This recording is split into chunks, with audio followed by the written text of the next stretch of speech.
What's going on, everyone? This week, footy is back. Do do do do do do do do do do do do do do do do. What's going on, everyone? We're here with episode 171 of the Storm of the Beach podcast, talking about all things great and garbage this week. What's going on, Keelan? Yeah, footy, mate. Footy's going on. Well said. Yeah. And other things such as Gig Friday night went really well. Thanks for asking. I've stolen your bit there. Whoops. Yeah, well, I do ask. Yeah. Yeah, no, it was really fun. Had a great time. Tested out the new camera. Your little POV cam. Little POV cam.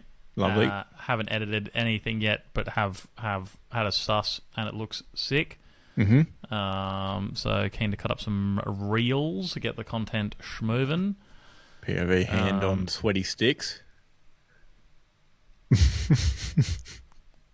Yeah. It was a sweat fest. It was an absolute sweat fest. Yeah, would have been. Would you believe? Yeah, fucking disgusting.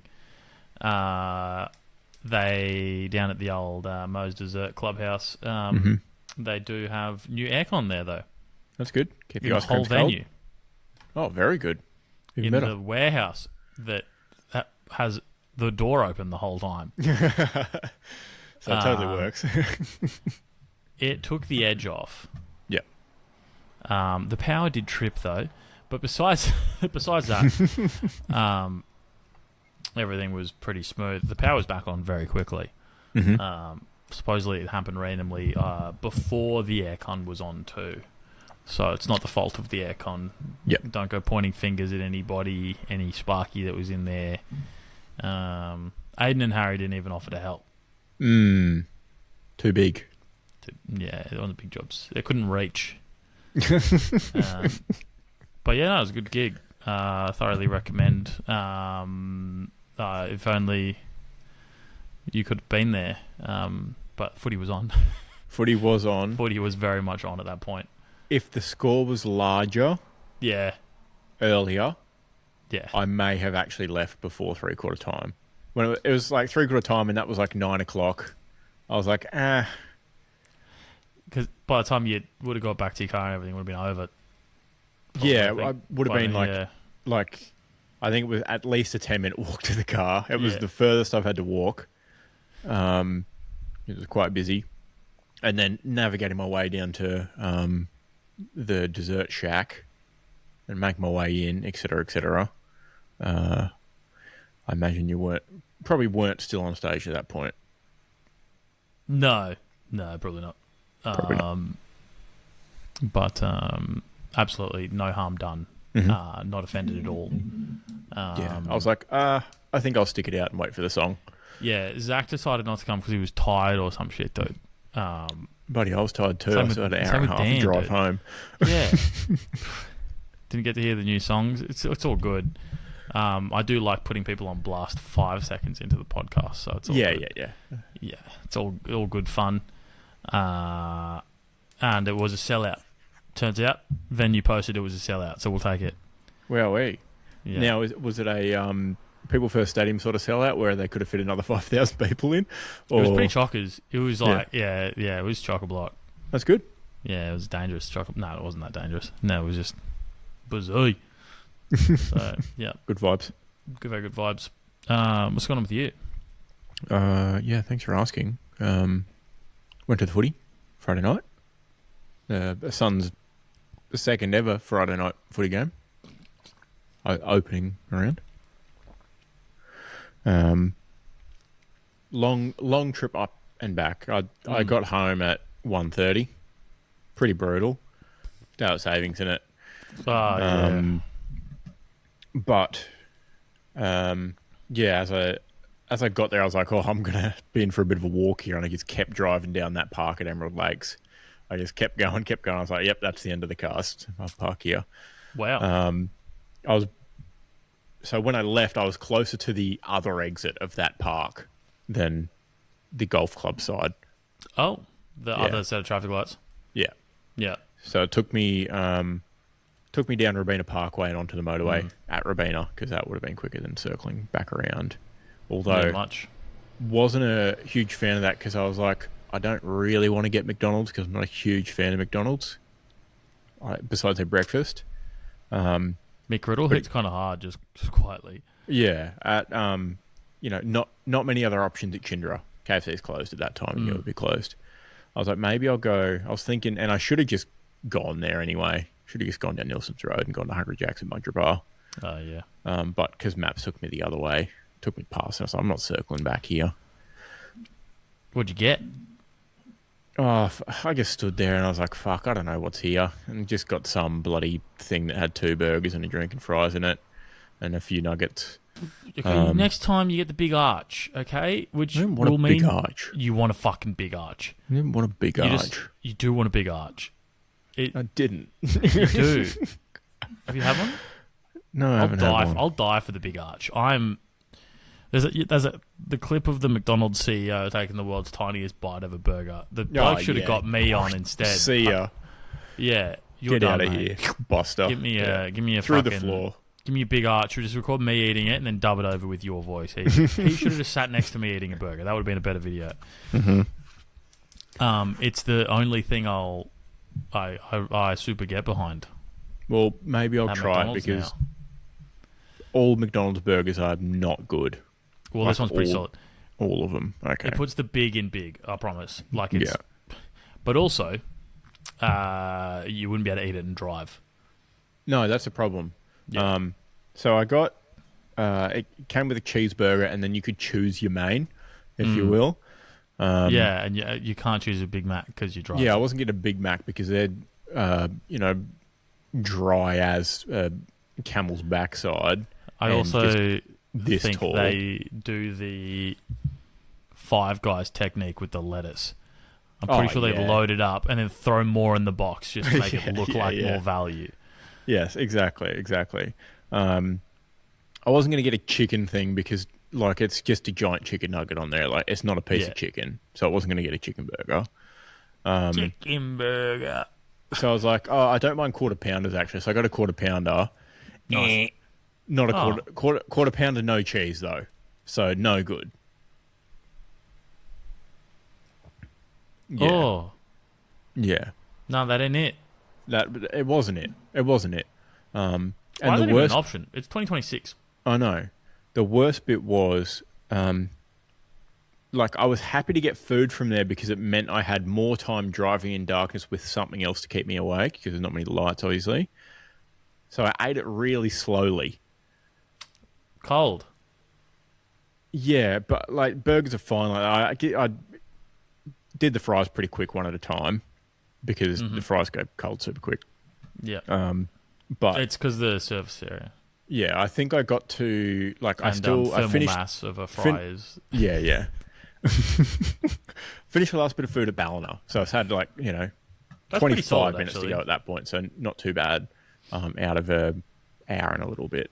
So that's pretty slow eating for me.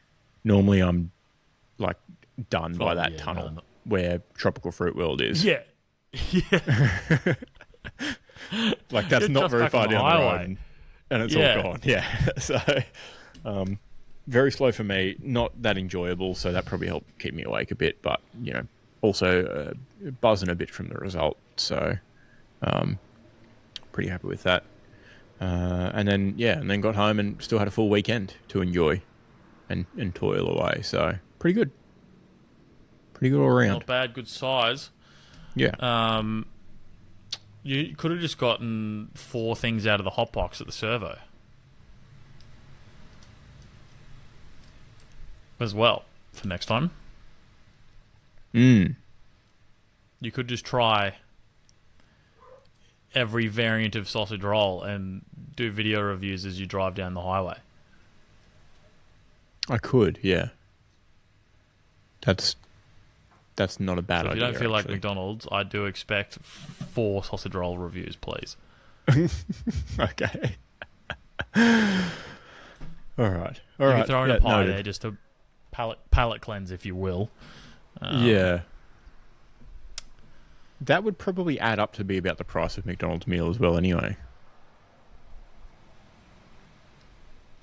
Mood drop one then so you can get a beverage. Treat yourself. Yeah. That's a shout. I did get a free solo energy on the way out of People's First. So that kept me going for a bit too. Gross. Yeah, it wasn't great. I don't like it. Yeah. But it was definitely exactly how you'd expect a solo energy drink to taste. A little bit like solo and like energy drink. Yeah. So it was the base. It was a base flavor because they keep bringing out more flavors. I'm like, brother, do the monster thing. Yeah, they did have a few different ones there, I think, but I just wanted to try the base. I want to get the base in the folder and then in the binder, and then we'll go up from there in future matches, I think. Yeah. And chase the rares after that, just to see what we're playing with. Cards, hey? Yeah. Cards in it. But overall, nice. good time. Gary. Good time. All right, should we get into we all had a good time. Yeah. Should we get into the Butcher of the Week? How good. Yeah, it could do. Would you like to kick us off? Nah, I'll go first. Okay. Yes, Sam Doherty. You may have seen everyone probably will have seen by now the clip of the voice memo Sam Doherty sent Dander's footy. Yeah. Daniel said to Sam in a message, "Hey mate, just basically what went wrong, what happens in the locker room at halftime, on that kind of thing." And it was along the lines of same fucking shit as always happens. Whatever, wheels fall off, kind of vibes.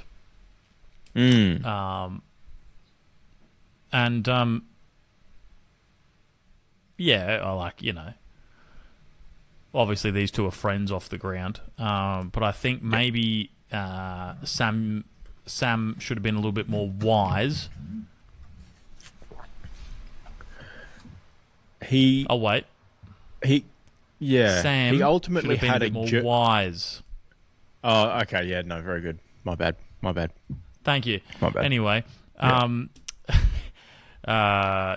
should have realised that even though they're friends, Dan also does a podcast, and probably should have said at the front of that message, "Oi, mate, don't play this on your podcast," and then rip into his ex-club. Exactly. Ultimately, what happened to Sam Doherty was a journalist contacted him for comment, and stupidly he provided comment. Yep. Simple as that. He's fallen into a big J trap under the guise of a little J. Yeah, so what we could say is that when Dan was... I presume there was some overlap when he was at Carlton. Sam Doherty's old. I would say so. Probably why they're friends. Yeah, surely.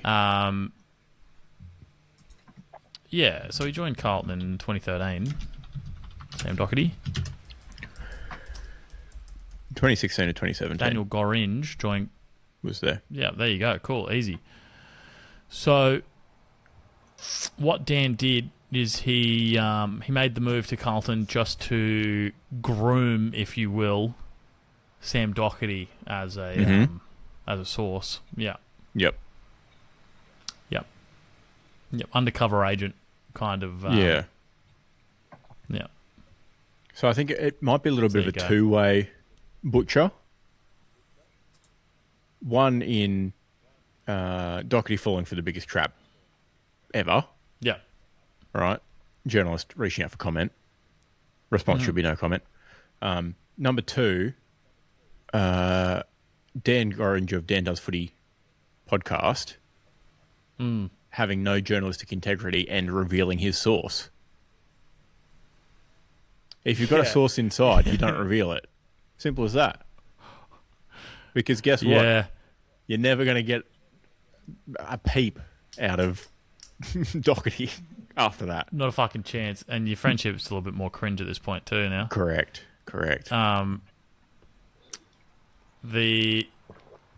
The weird thing, like, Doherty's now not going to he's been uninvited to a Carlton event or whatever, or some shit. Yeah. It's like, he was only at the club for over a decade. Yeah. So, one comment about how they've been historically bad recently. Like, you know, about how the midfield wheels fall off. Mm-hmm. Probably shouldn't be the reason he's uninvited to a thing. Like, just fucking grow up. Everyone needs to grow up. All involved. Why are we booing the man? He's right. You know? Yeah. Exactly. God forbid he pointed out what everyone else was already fucking thinking. Exactly.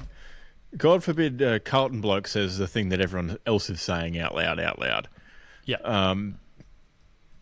How dare a person who dedicated their career to a football club want that football club to succeed and be critical of their failures? Fucking insane, isn't it? So yeah, look, I don't know. He's not even a current player, for Christ's sake. No, it'd be weirder if it was Paddy Cripps being like, "Yeah, mate, fucking boys just didn't pull their fucking heads in." You know what I mean? Exactly. Like then you've got an issue. Yeah, but like that would be a culture problem at that point. Exactly, it's within right. the club. You'd be in the Brisbane basket. But whereas now Sam Doherty's just a fan saying what every other Carlton fan is saying. Mm-hmm. Yeah. Yeah. So there you go, Sam Doherty. The whole situation, all involved. Yeah, nice. Yeah. I think worthy. Now, I've got a nomination here that's come across the ditch. So Dick? Yep. A little bit of a rash. So you get the shortened version to ditch. Dick itch. Sick, dude. Thanks. Yes, correct. Anyway, we're not talking Auckland City's social media team again, which is good. But That's I've nice. thrown up a nomination for Northern Districts Cricket Club in New Zealand, who had a triple hat trick conducted on them over the weekend. So Brett Randall, playing in a Plunket Shield match, became the first cricketer to take 5 wickets across 5 deliveries in first-class contest ever.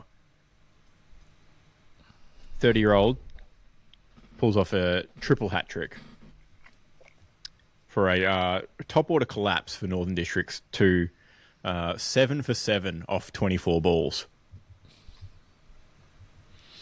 What was the format?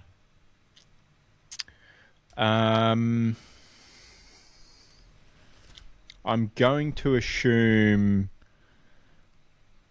24 balls. So I'm gonna assume fucking it was 5 over format. no, that was just where they No, but I'm assuming they were swinging big because the game was about to end. There were seven out with 6 balls to go in the game, right? they are 4-day matches played in the Plunket Shield. Oh, Just so you know.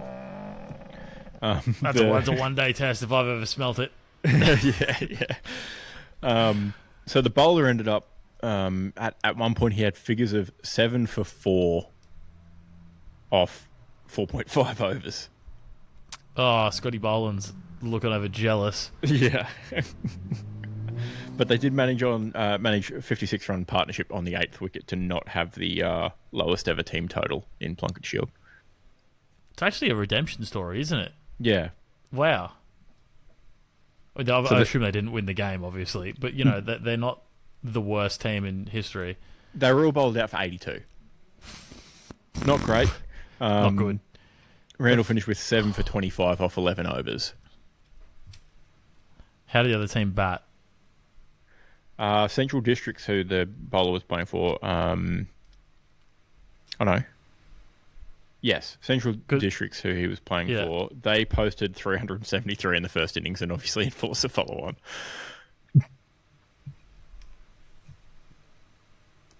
It's the ultimate, tough wicket out there, boys. Wicketkeeper scored 109 off 137. What the fuck? Not exactly. That's disparity if I've ever smelt it. Yeah, So, I've said if I'd ever smelt it twice in 2 minutes. So, tough look for Northern Districts Cricket Club. No, not good. Top order butcher of the week for succumbing to the first ever first-class triple hat trick. That's shocking. Which was over the space of last ball of 1 over and then into the next one that he bowled. And it was the last of the 5 wickets was a late leave. Ball bounced like immediately down off the bat, up, nice big looping ball, and then down onto the top of the stumps. That was the 5th one. Like it was just everything into the ground.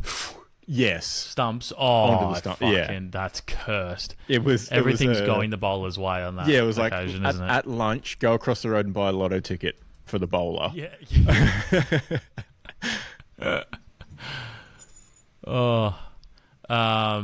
My final butcher of the week is any sporting team organisation in the world trying to defend their title. Okay. We've got Brisbane Broncos 0-26 against the Panthers. Yep, tough outing. Brisbane Lions don't skip ahead. They lost. Lando Norris finished 5th. His teammate, DNF. Liverpool Football Club not looking great. Yep. And I'm counting that because the season ends, this year. Title defence is off track. Yeah. Not good. La Liga might be the only league in the world where league leaders are on track. Barcelona still chugging along nicely. Oh, crazy. Who would have thought that the league, who has 2 teams, one of them is looking good after winning it last year? Yeah, I was going to expand to German football, but there's no point. You know who's on top. Not Harry Kane's team? No, it's Harry Kane's team. Oh, they're back. Yeah, well, they won last year. Yeah. Shook the curse off that first year. Yeah, they went, it turns out Harry's not the curse at all. It's just Tottenham. He had that Tottenham stink on him still. Yeah, and they put him in the showers. Mm-hmm. Huh. I heard he went on a really nice train ride over the off-season. Yeah. Whoops.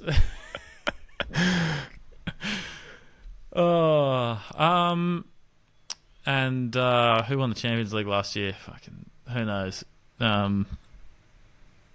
Couldn't tell you. Probably Real Madrid. Wasn't it? Was it Real Madrid? It wasn't Real Madrid, was it? I think it was Real Madrid, actually.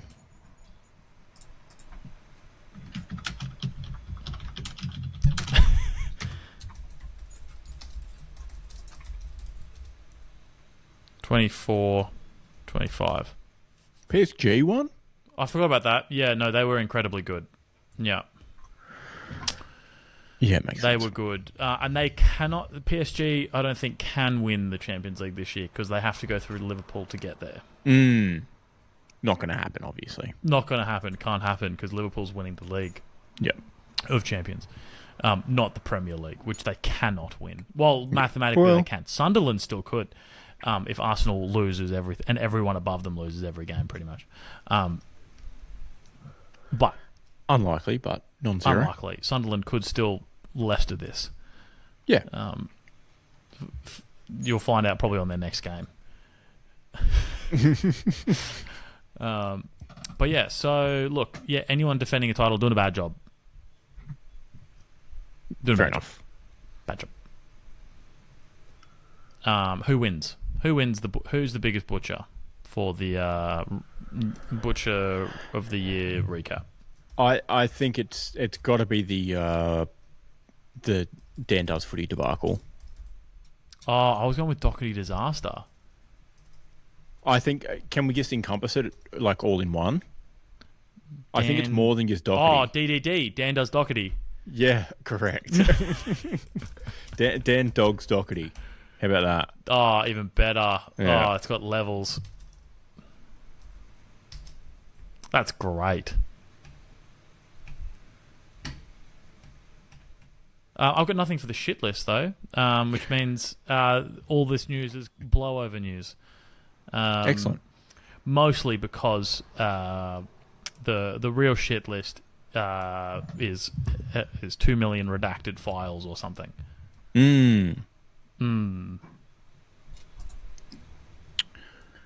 Yeah, good anyway, point. we'll blow over it like the regular media if you'd like. Yeah, we'll skip past it. Nothing that bad's happening around anywhere, so No. should be fine. No, absolutely not. All right, on to footy. I don't have a button. Hold on, we have a button. We can do this. We have the technology.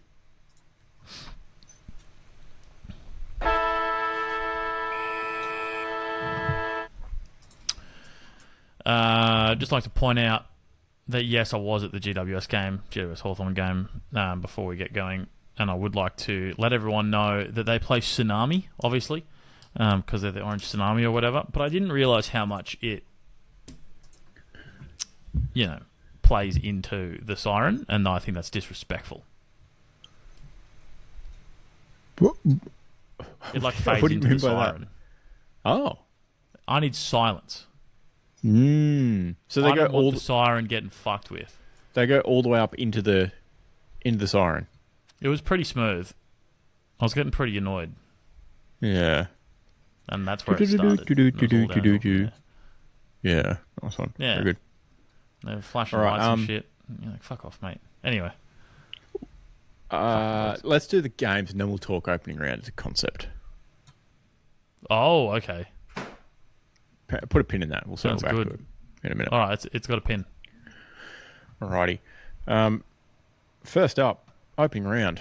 We had the Charlie Curnow revenge game at the SCG. Sydney Swans, 2012, 132. Carlton, 10-9, 69. Nice.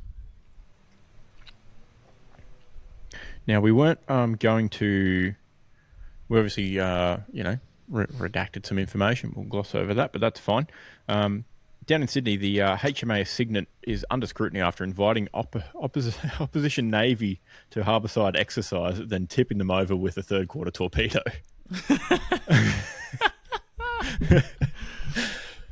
Yeah, nice. That was good. Thank you. I'll take that. Mine's a bit wordier, but hold on. I said pre-show that it's a very simple idea, but it's one of those ones that just kind of blows out in word count. So it's think of your own headline to go with this subheading / blurb. Blurb. Learn to talk, dude. Unlike the age-old conundrum, how long is a piece of string, the question, how long is a game of footy, has a definite answer. 4 20-minute quarters of play. Unfortunately for the Blues, they seem to have forgotten this after the long off-season, leaving Sydney the only team out there after half-time to walk it in. Nice one. Thank Very you. good. Very good. But yeah, funnily enough, they weren't there after half-time.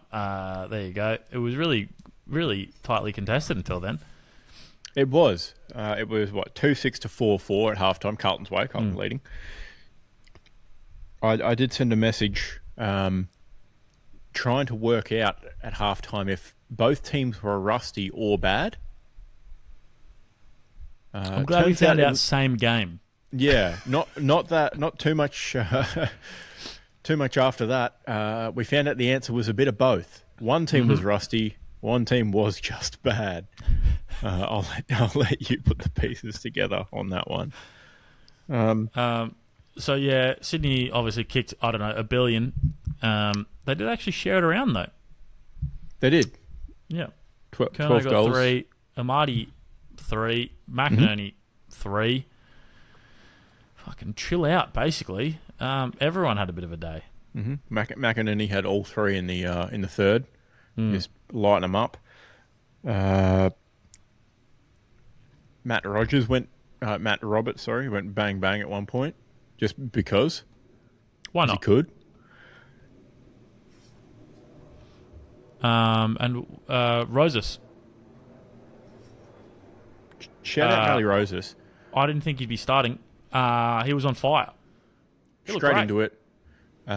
We had Tom Papley sit on the bench for 15 minutes to start the game. Oh, which really fucked me off, because all the commentary team would talk about is, this new fucking pseudo sub rule. I was like, fuck off, bro. There's how many players are on the field right now, and you're talking about the one bloke not on it. Exactly. He can go on any time he wants. It's not a fake sub. There's just 5 blokes on the bench now.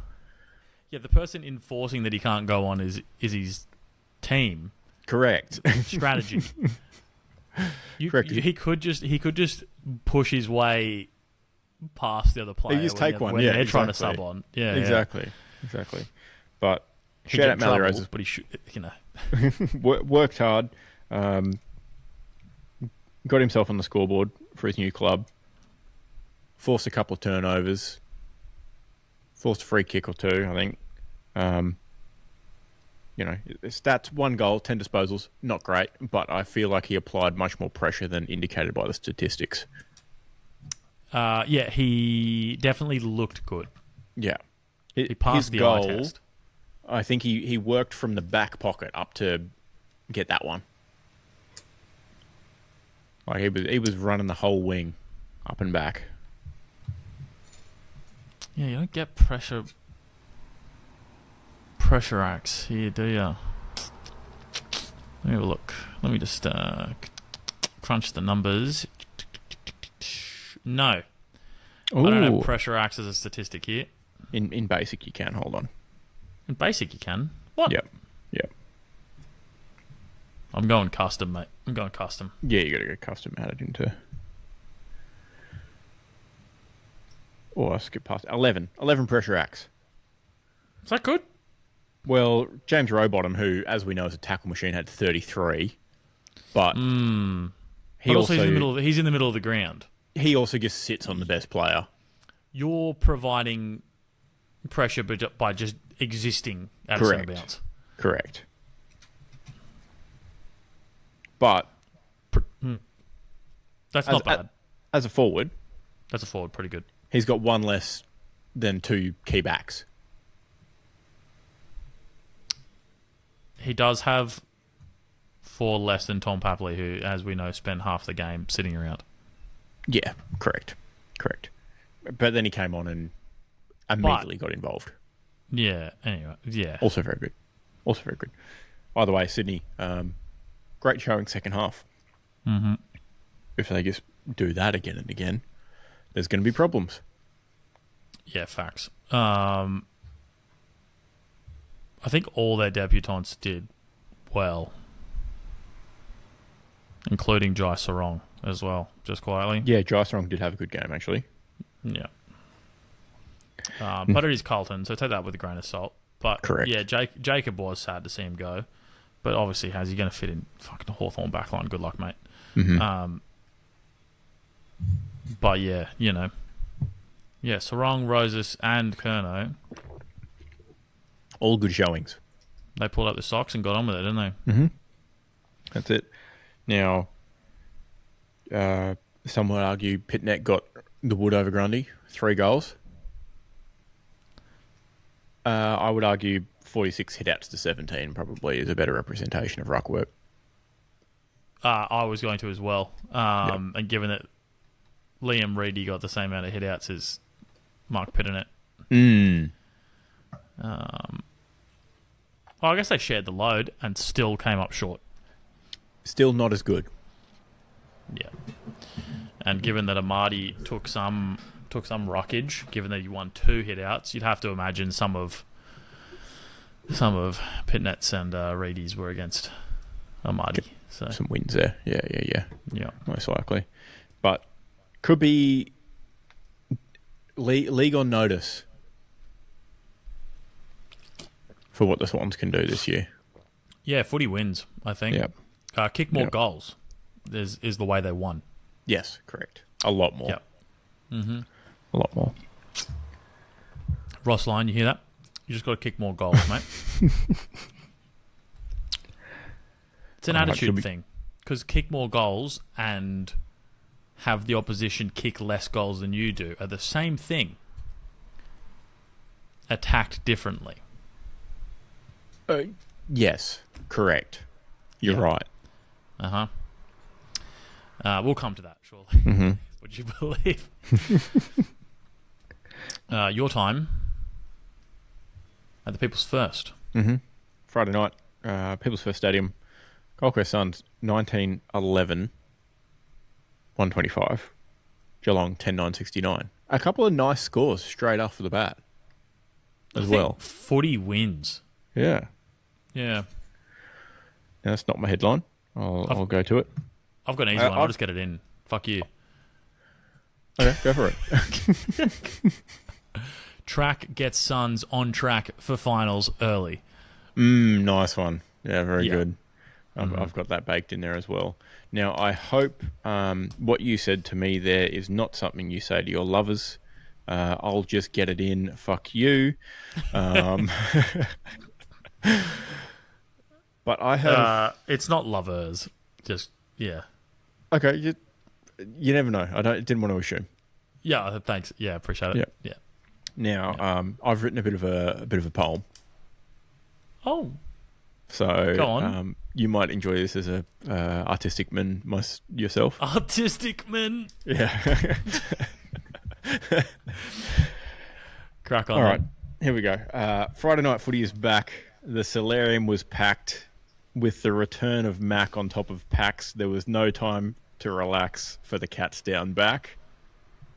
Rao's book is still black, taking notes like the bookies with the Suns on track, leading the premiership pack. We are all the way back. I should have hit you with a beat. You should have just fucking rapped.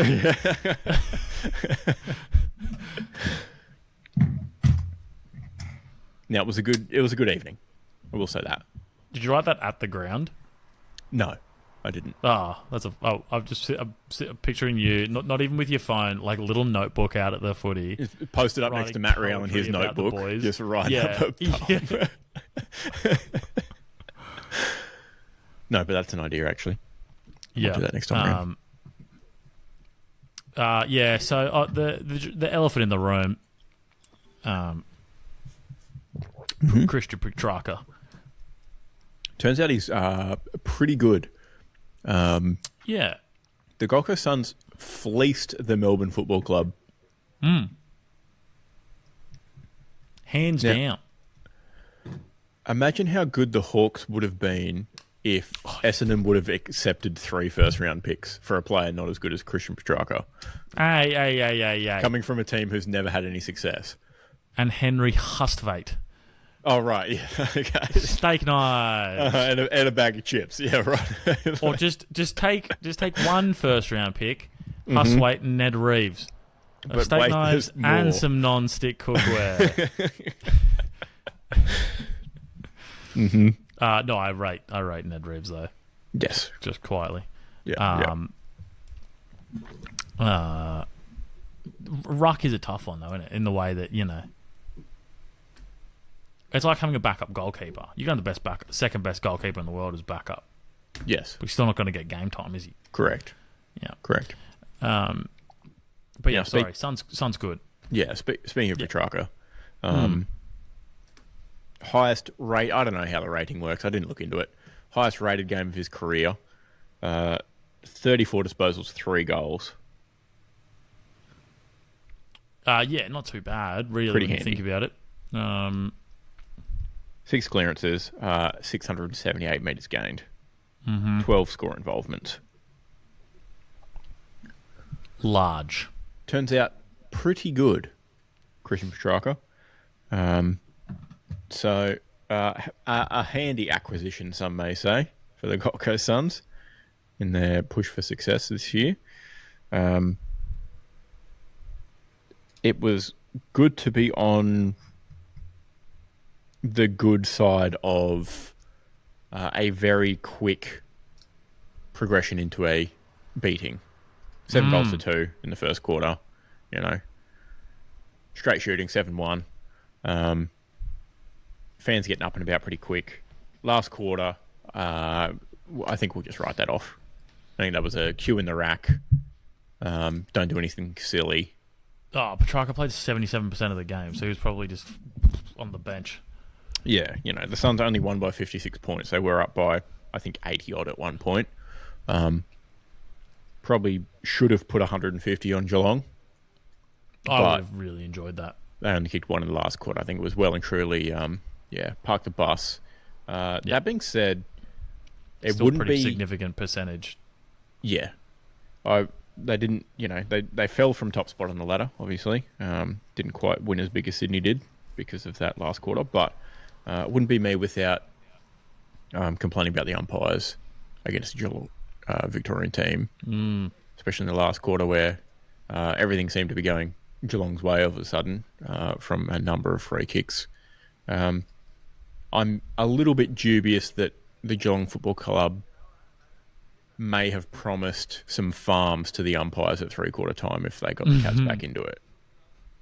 Given the way it seemed to be going at one point. They're going to run out of land at this rate then, aren't they? Yeah.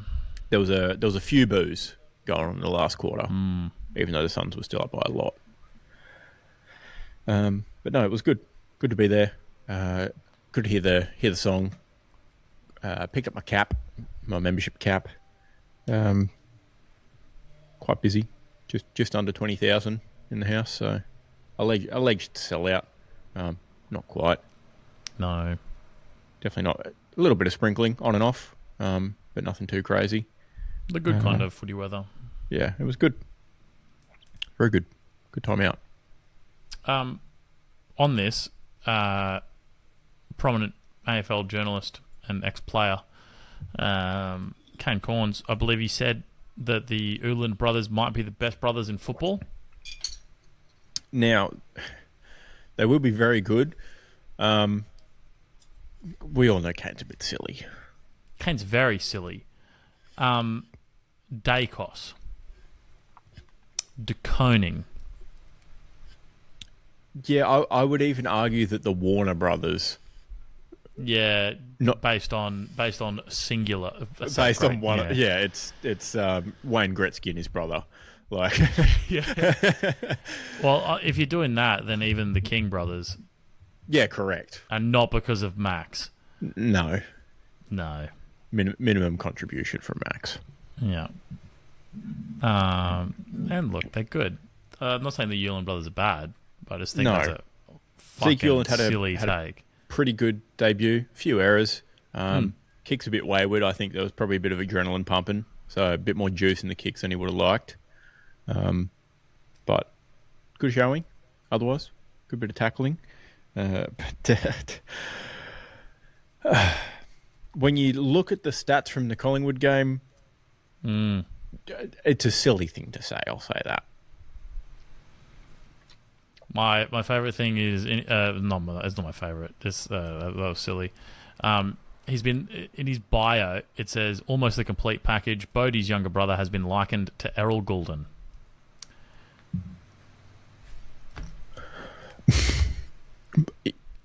We'll see.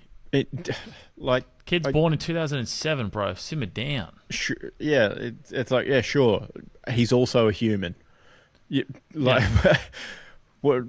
What else have you got to go off? He's played now one game of AFL footy. Also plays footy, like Errol Goulden. I've kicked a football before.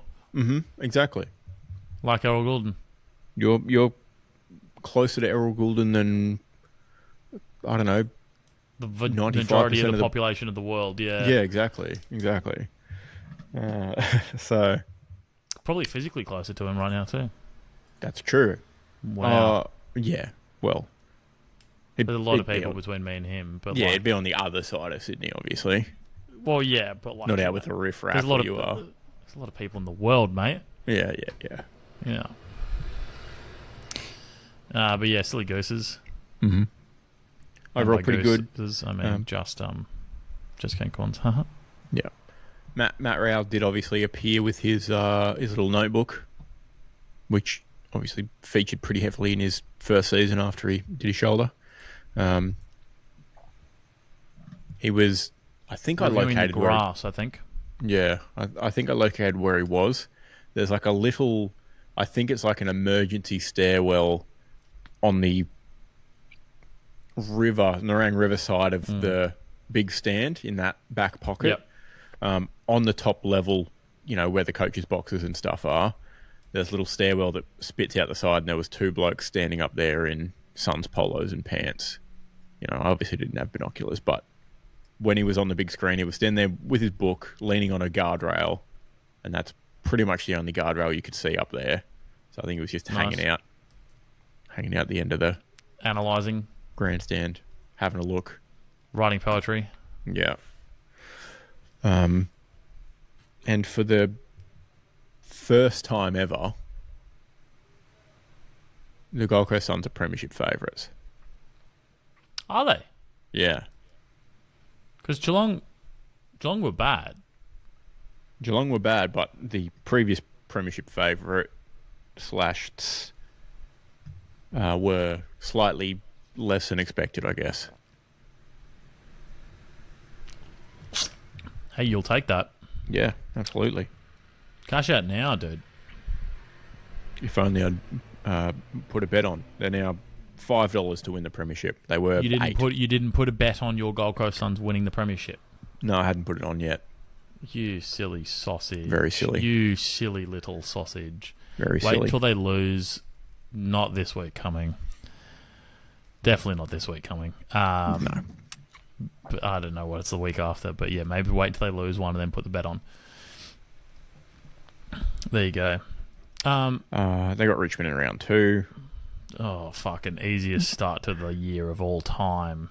Bye in round 3. Melbourne in round 4. At the G. Oh. Sydney at Norwood Oval in Gather Round. That's kind of criminal playing at Norwood, though. That could legitimately still be like 1 versus 2 at that point in time in the AFL. And then that could be a sellout at Norwood. Yeah. There might be enough cars in the car park to sell out Norwood. People just sitting in the car park watching the game. Yeah. They'll have, 3,600 people out at Norwood for 1v2 in the AFL.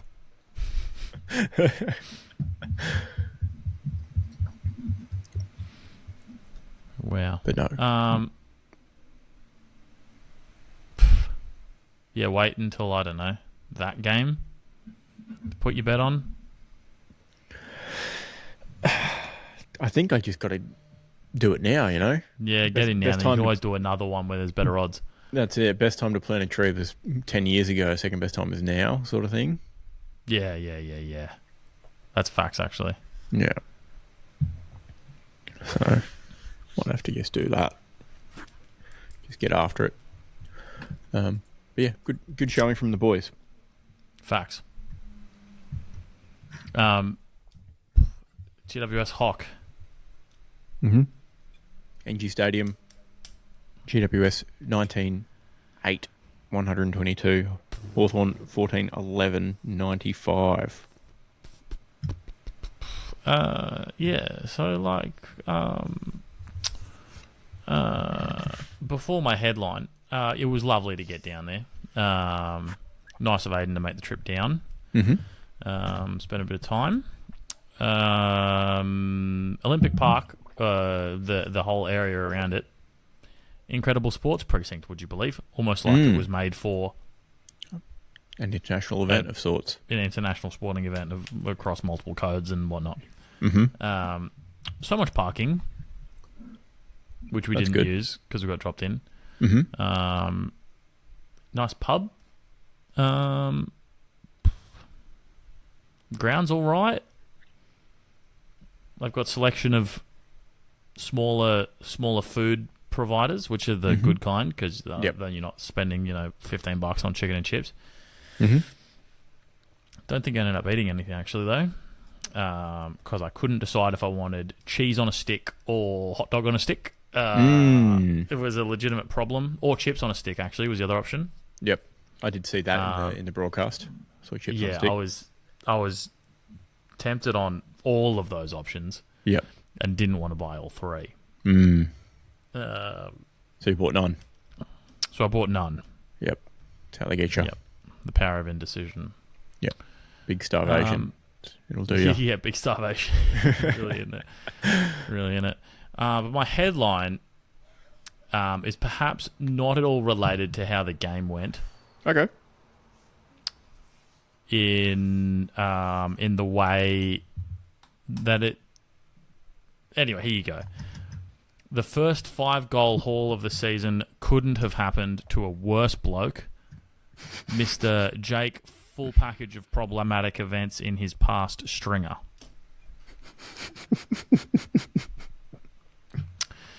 I'd like to remind the jury that he has reported sexual relations with a 17-year-old while his wife was pregnant with his second child. Alleged, reported, I'm going to use all these words. And then when that came out, there was a lot more people sending his wife at the time naked photos of him.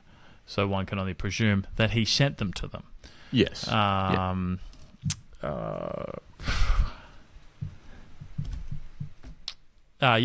he's a prick. And so it makes it worse when he kicks 5.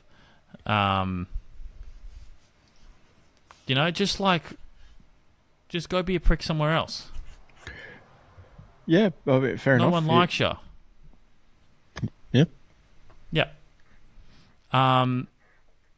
Also, Toby Green, also a prick. We'll let him know.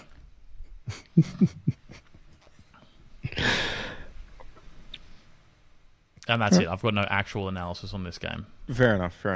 Jake Springer, 5 goals, 4, so he could have kicked even more, and that would have just made you madder, I suppose. Yeah, I told him to bet on it.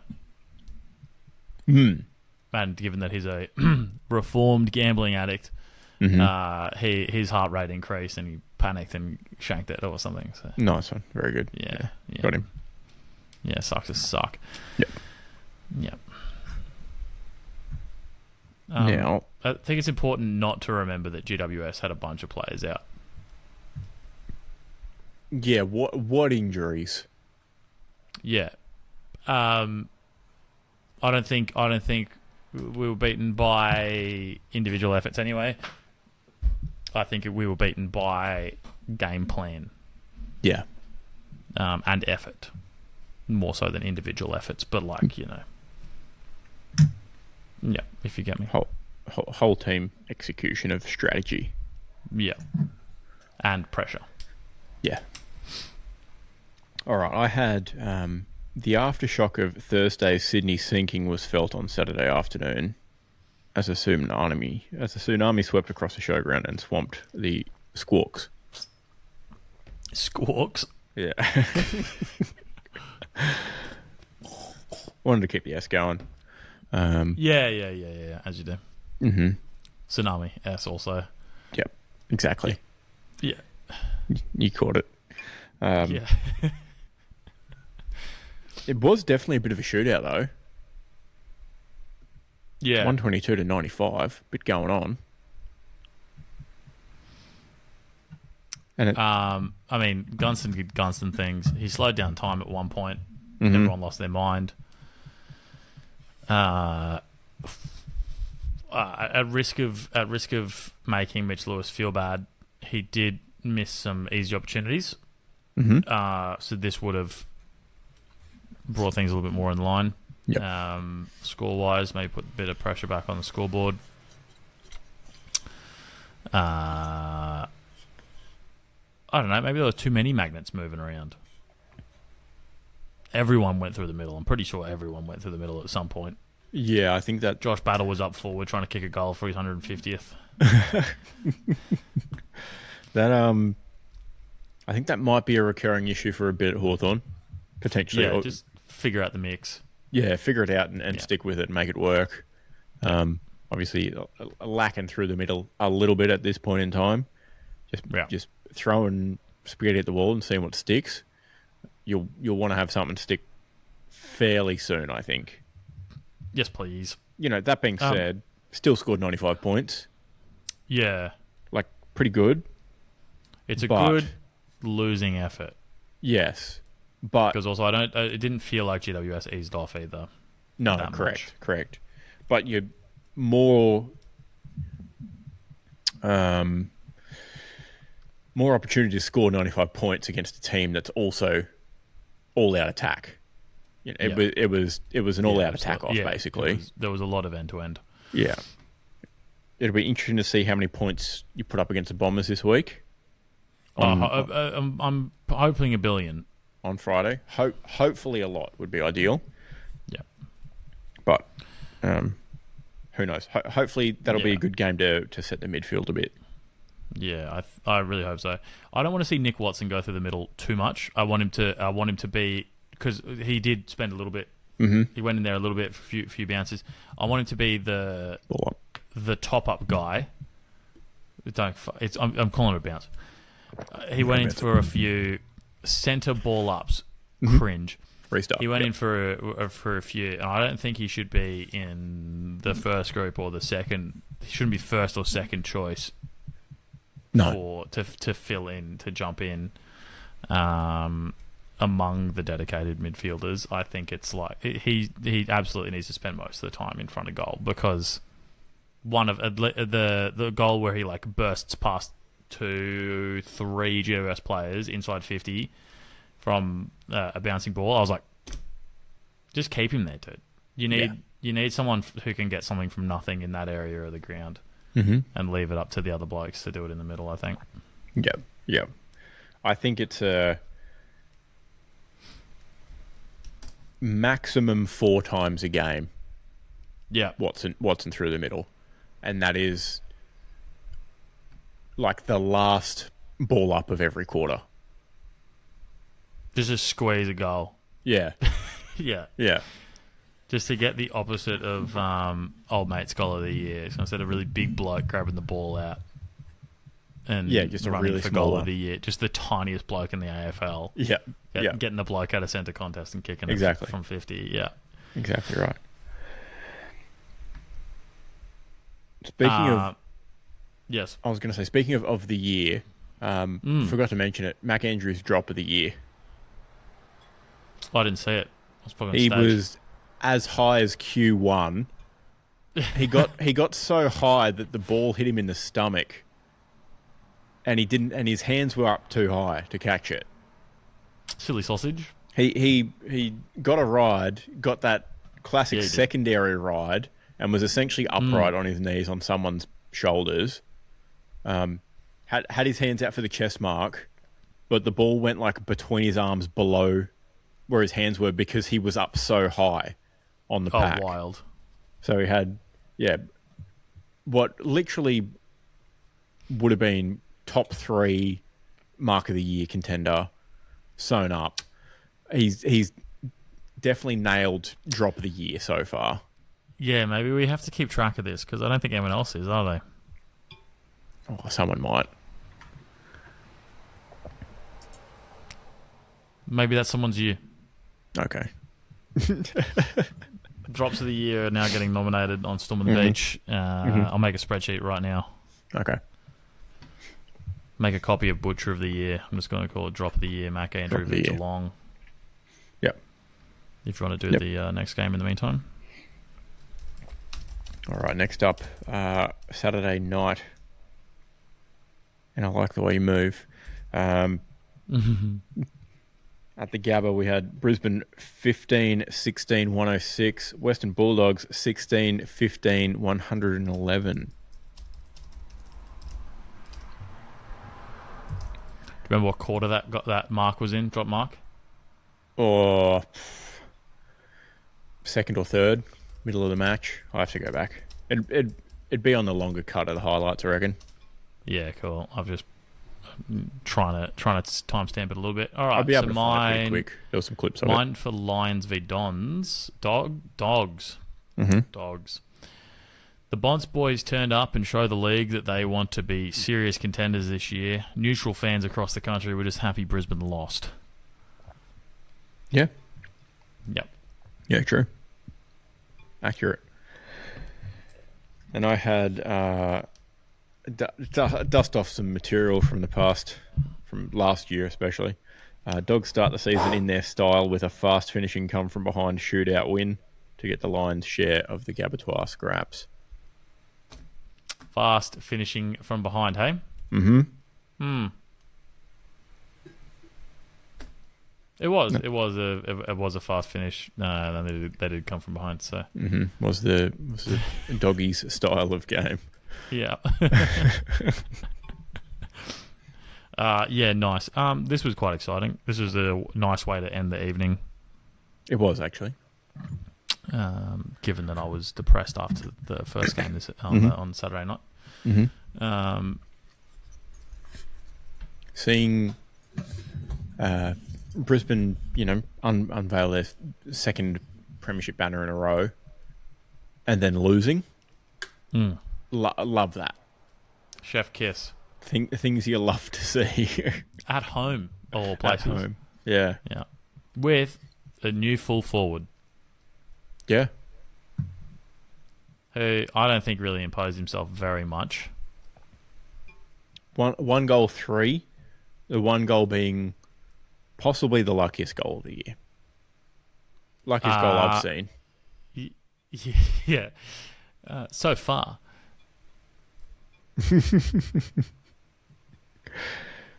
The way it went to... I think it was Rory Lobb tried to smother it across the line as it was getting kicked through by someone else. Managed to fingertip it perfectly up in the air on the line and bounce back to Oscar Allen, who just dabbed it through. Yeah, he's fucking... Yeah. On that, I've come 180 degrees... I've come 180 degrees on Rory Lobb as a defender. Oh, yeah. I think he did a great job. Yeah. Yeah. Fully sold. Silly haircuts aside, which I'm actually becoming more of a fan of. I realise he's just doing it all the time now. Yeah, correct. It's just his thing now, which is great. Yeah, just fucking do what you want, and he's actually doing a good job in defence. Yeah, and he's a very steady kick back out of defence too. Mm-hmm. Mm-hmm. So I rate that. I don't know if that's why they originally picked him up. I mean, when they picked him up, he was playing forward. I believe so, yeah. Because he was playing forward at Freo. But the experiment and probably the recruitment of Sam Darcy forcing him to go play somewhere else has worked quite well. Worked out. Yeah. Luke Beveridge, genius coach, as we've always said. Well, this might be the one thing that I'm totally on board with. Yeah. As opposed to normally where he creates a team that is less than the sum of their parts.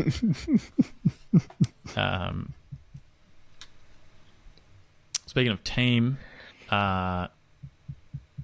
new pickup, your mate, Connor Budrick, looked really good. Good showing. Incredible showing. Yeah.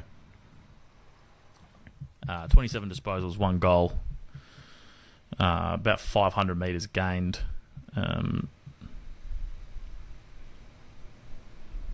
could get you pressure acts, but I don't have that open anymore. Mm-hmm. But 9 score involvement. If you were on the radio were you on the radio or were you on TV? I was on the TV for this one. Oh, okay. Well, I wanted to see how many times they said his name on the radio. Plenty on the TV, that's for sure. Yeah, a lot on the TV. So you can imagine, even more on the radio. Yep. Yeah, he was all over it, which is good to see. Great. He commented on having a bit of motivation after losing to the Lions in finals last year. Yeah, good to see another son going well elsewhere. Son of the Suns. in his preferred position, which was getting pretty busy at the Suns. Yeah, I feel like he wasn't really playing there. Couldn't get a spot there. Yeah. Kind of hard when you have two blokes come in and already had some decent halfbacks as well. Yep. But yeah, it's still got him listed as a primary forward here, just quietly. Shout out Luke Beveridge for... He was playing halfback, right? Yeah, correct. Shout out Luke Beveridge for recruiting forwards and turning them into backs. Yeah. Oh, wow, yeah. No, should have made that link earlier. Wow. Yeah. He might be the best conversion coach we've seen. What are we going to see next? The Bont playing ruck? I feel like I've actually seen him take one at one point, which for a 194 centimetre bloke isn't. I've definitely seen him in forward 50 before. Yeah. Take a hit out. When Sam Darcy's out, and which is just crazy, by the way. I don't want to see Sam Darcy take a hit out ever again. No. I understand that he's very tall, but I also understand that he's very tall. That his poor little legs. It's just going to snap in two. It's just waiting for trouble, isn't it? Yeah, it's a problem. It's the car crash you can't look away from because you just know something's about to happen. Yeah, it's not going to be good. Get him out of there.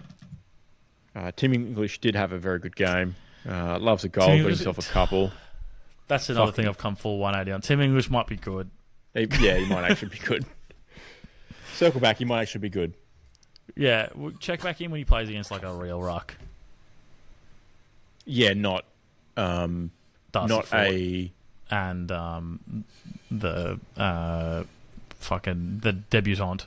Yeah, exactly. When he plays against not a second string ruck who's been sitting in the VFL for 3 years, besides a few games, and one of those being child. A grand final, just quietly. Well, yes. But still, yeah. Tim English did body the bloke born in 2005. Yeah, who he's got 12 centimetres height advantage on. Didn't look like that, eh? Yeah. But even if you take height advantage out of it, Tim English also has freakishly long arms. He does, and the world's largest Adam's apple, I've figured out. I measured it with my own eyes. Pause the television, hit these ones. How many of these you get down? Exactly. Yeah. His Adam's apple's 3 shackers long and 1 wide. Yeah, that's fucking massive. And wasn't even a close-up. It's huge, dude. It was the television was 50 to 50. It was full center square. Yeah, and you somehow 3 shunk at his Adam's apple. Yeah. No, profile shot. Tim English.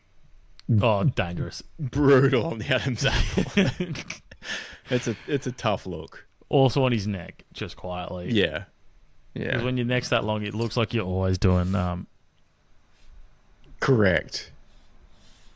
iPad kid head. Mm-hmm. Yeah. And when you're 208 centimetres, not a lot of help. He's 208 centimetres, but his shoulders are the same height as everyone else's because he's got 35 centimetres of neck. At least. How many sharkers is my neck? Yeah, see, look at that. That's... A shark is about, what, 20 to 25? So I'd say my neck's probably like 10 to 15. Yeah, exactly. Yeah, exactly. So Tim English's neck is easily double my neck. Yeah. Normal humans are, mostly Homo sapien, up to 5% Neanderthal, right? Tim English sub in Brontosaurus for Neanderthal. Yeah. Okay, sweet. Thought you were going to get problematic there for a moment. but all good. Yeah, and he kicked 2 goals. So, you know. Yeah, we might be back onto... we'll dust off the betting rules, the AFL betting rules again at some point this season, and it might be back to Tim English anytime goal very quickly. It very much might be. Yeah. Just one, though. Definitely if he's up against other tall type rucks. I want to see what he does against the Meeks of the world. He's got Kieran Briggs this week. Oh, lovely, perfect. That'll be a good matchup. Yeah, that'll actually be a good matchup. He was pretty good. Yeah. That's a good game in general, actually, isn't it? That will be a good game. To see credentials. Don't skip ahead. Yeah. Another shootout on the cards. There's some really helpful matchups that are helping us navigate our predictions for the season just quietly. Yeah. Yeah, I think so. And what everyone's been waiting for, St Kilda versus Pies, I guess. Is that what they've been waiting for? Dan's probably been waiting. Yeah, true. Okay, let's get into it. MCG Sunday night. St Kilda 9-12-66. Collingwood 11-12-78. Just kick 3 more behinds at that point. You know, do the fucking AFL a solid, mate. Yeah, help us out. Yeah. I've gone simple. Sometimes simple's better. I've got Saints still bad. In a similar vein, I've said this summer was about the Saints setting themselves up for a September excursion, but of course they stumbled in the first showing. Yeah. Yeah. Shout out to Nick Rewalt hitting the drum. He didn't look like he wanted to be there. No. Name one thing better than St Kilda putting on a big song and dance and then losing. There's not much. I wanted to see more. Yeah. Tying yourself in with, arguably the biggest club in the league, who obviously complained about gather round and therefore didn't host a game, but made sure they were involved in the first. Sorry, not gather round, opening round. Made sure they were involved in the first Melbourne opening round game ever. Way to spend $1 billion, get a bunch of players in, so you might be good, and then just choke it. That might be the most St Kilda thing ever. It is very much. Don't expect an invite back next year. You're not hosting one, that's for sure. No, absolutely not. Key people for me. I don't know. Dacos. Yep. Both of them. Dacos. Yep. Yeah, I think so. Probably the best brothers in the AFL. Yeah, I think so. Probably at least as of opening round, definitely the best brothers in the AFL. I'm going to go out on a limb here and go against footy expert Ken Corns and say, actually, the Dacos brothers are probably the best in the AFL. Yeah, and look, we are maybe not great journalists in the way that we don't just do everything for people to click on it. We say it like it is. Yes. And that's unfortunate. Because I sure as fuck clicked on the article where Kane Corn said the Yulin brothers are the best brothers in the AFL. Because I disagreed with it and wanted to see his logic. Hook, line and sinker. Whereas if we title this podcast episode, the Dacos brothers are the best brothers in the AFL. Yep. No one's going to click on it. Because there's no beach being stormed. I think we need to rebrand. Well, sometimes you just have to do what's right as well. Yeah, which I think journalists forget about. Correct. Yeah. If we did that, we'd have at least 80,000 clicks from Collingwood fans. True. They show up for their boys. Oh, should I call this one Dacos Brothers Best Around? I guess so, yeah. Why not? Yeah, all right. Well, I didn't have a title until now, so yeah, I guess. Yeah, might as well. Yeah, sometimes Dan's for the good of the... clicking on that one. We're not just about ground invasions here of hotly contested territories. Sometimes you got to storm a beach of liberation for the truth. Wow. Yeah. I like that. Mm-hmm. Yeah. Speaking of truth, somehow Champion Data didn't have them very high in the player ratings. Don't know how they work. So there's the problem with, Dan wanting us to look into it more. I went on Champion Data's website. They don't even post their own stats on their website. You have to go to like other people who I guess maybe pay for the stats. Yeah, probably. That makes sense. I got no API integration to Champion Data's stats.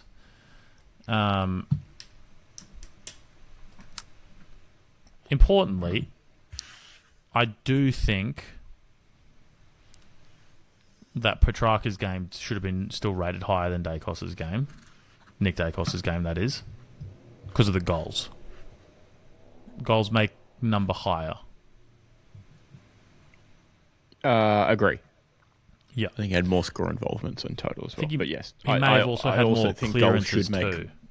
Yeah. Yeah. I think goals should make number higher as well. But instead of Champion Data, maybe look at AFL Fantasy Points, because it's got your boys at Josh at 141 and Nick at 136 fantasy points, which I think was higher than Petrarca. Potentially. I think he might have been 100. I'll just fact check right now, mate. Hold on. No, just stand by. 121. That was fast. That the last game you had open on your phone. You know me, jumping back and forth. So, yeah. I guess AFL Fantasy Points uses the same thing the Brownlow does. Big number better. Maybe. Pressure Act certainly doesn't feed into it, because Petrarca had 16 of those and the other boys had not nearly as many. It's a solid amount. Bro McCreary had a billion pressure acts just quietly. What a surprise. Fastest guy around.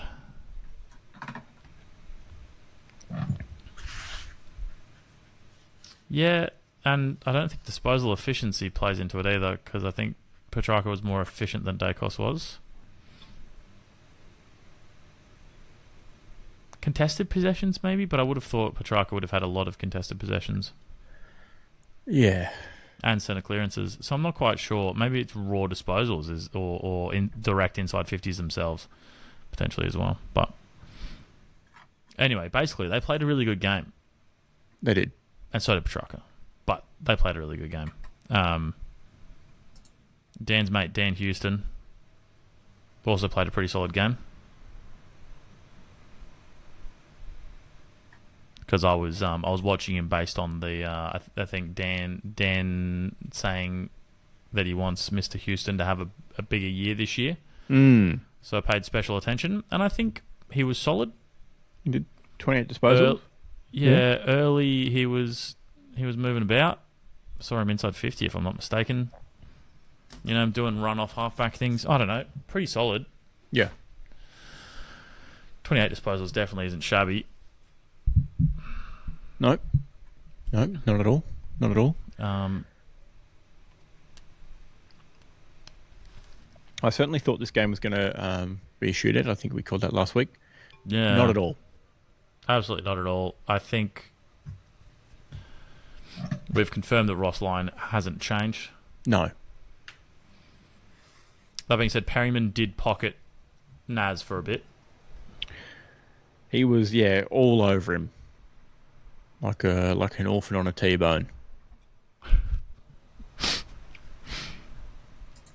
Naz bounced around from halfback to midfield. Mm-hmm.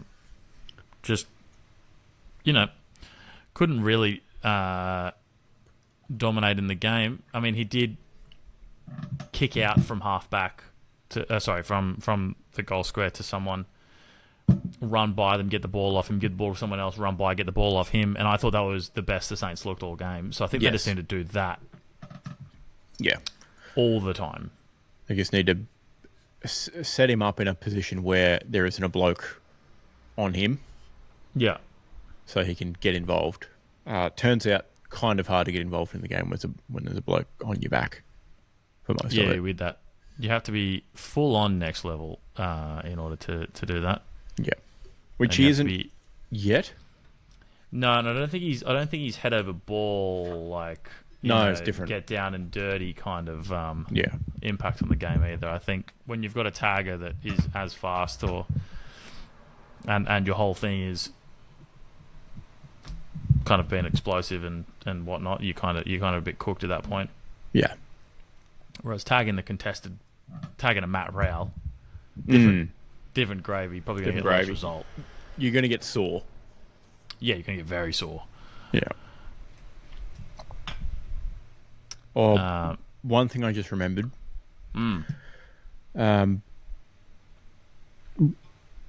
to have to do something about flopping. Well, I haven't seen the new AFL documentary, but Zorko did say something about flopping. I keep seeing clips of him saying, if you touch me when I'm 100 metres away from the play, I will flop. So you can blame it on him for publicising it. Yeah, okay. Fair enough. Well, Mitch Owens, certified flopper. Went to tackle Billy Frampton, I believe, at one point. Frampton fended him off. I reckon it was his left hand. I reckon Frampton's pinky touched Owens on the neck above the jumper. The rest of it was just high around the collar. Yeah. And Owens went back like he was shot in a Western. Like, hands on the neck, dropped to his knees. Free kick. And Frampton was like, looking around, looked at the screen, and he was like, really? I reckon at most 1.5 fingers above the collar line on bare skin. Boo. And, tough look. Not great. And it, I'll say it's not the first time I've seen Saints forwards doing a bit of floppage. It would be very Ross Lyon. They are ones to do that. He is the Mourinho of the AFL, and flopping is one of the dark arts that Mourinho likes sometimes. So,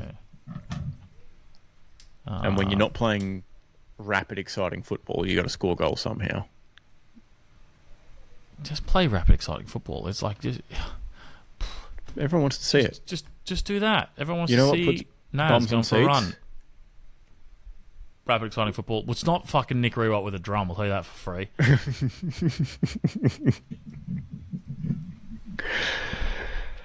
Oh, poor bloke. Yeah, he didn't want to be there. No. Anyway, I'm glad that's over. Should we do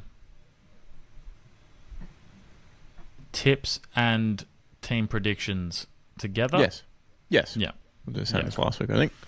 So into now round one. Oh, let's go quick comment on opening round. It's done. Get rid of it.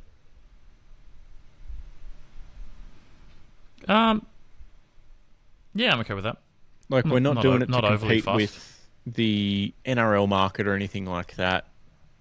You know, we're not getting in on the same weekend that the first 2 matches of the NRL season are over in Las Vegas. We're not filling an empty void of footy. No.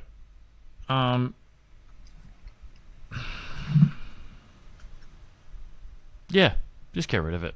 I'm happy with that. Let's just make opening round 1. Let's just call it round 1. And then we don't have to have all these silly buys at the start of the year. It's not very progressive of you.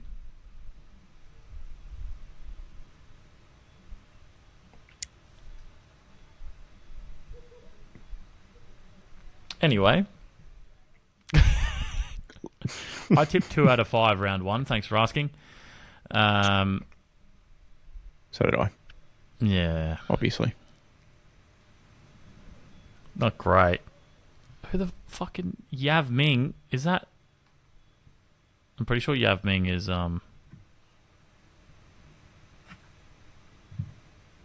Yaz. Yeah, I think so. And she and Matt tipped 3.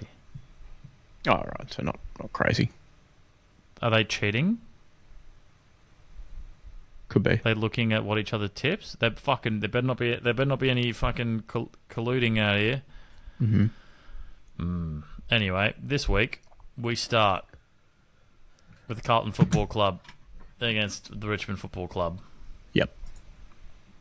Now, my tip is based on my season prediction for Richmond, which is, man, they're going to be bad.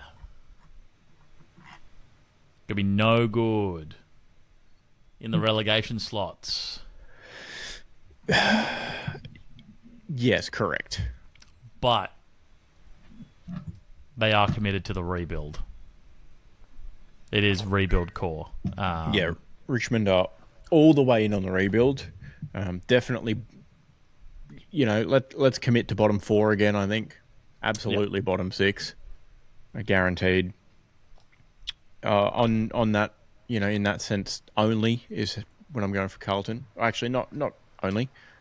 Given the Doherty blow-up, bounce back game for Carlton, gotta be. Like, if they blow this one... Oh, they're cooked. Gone.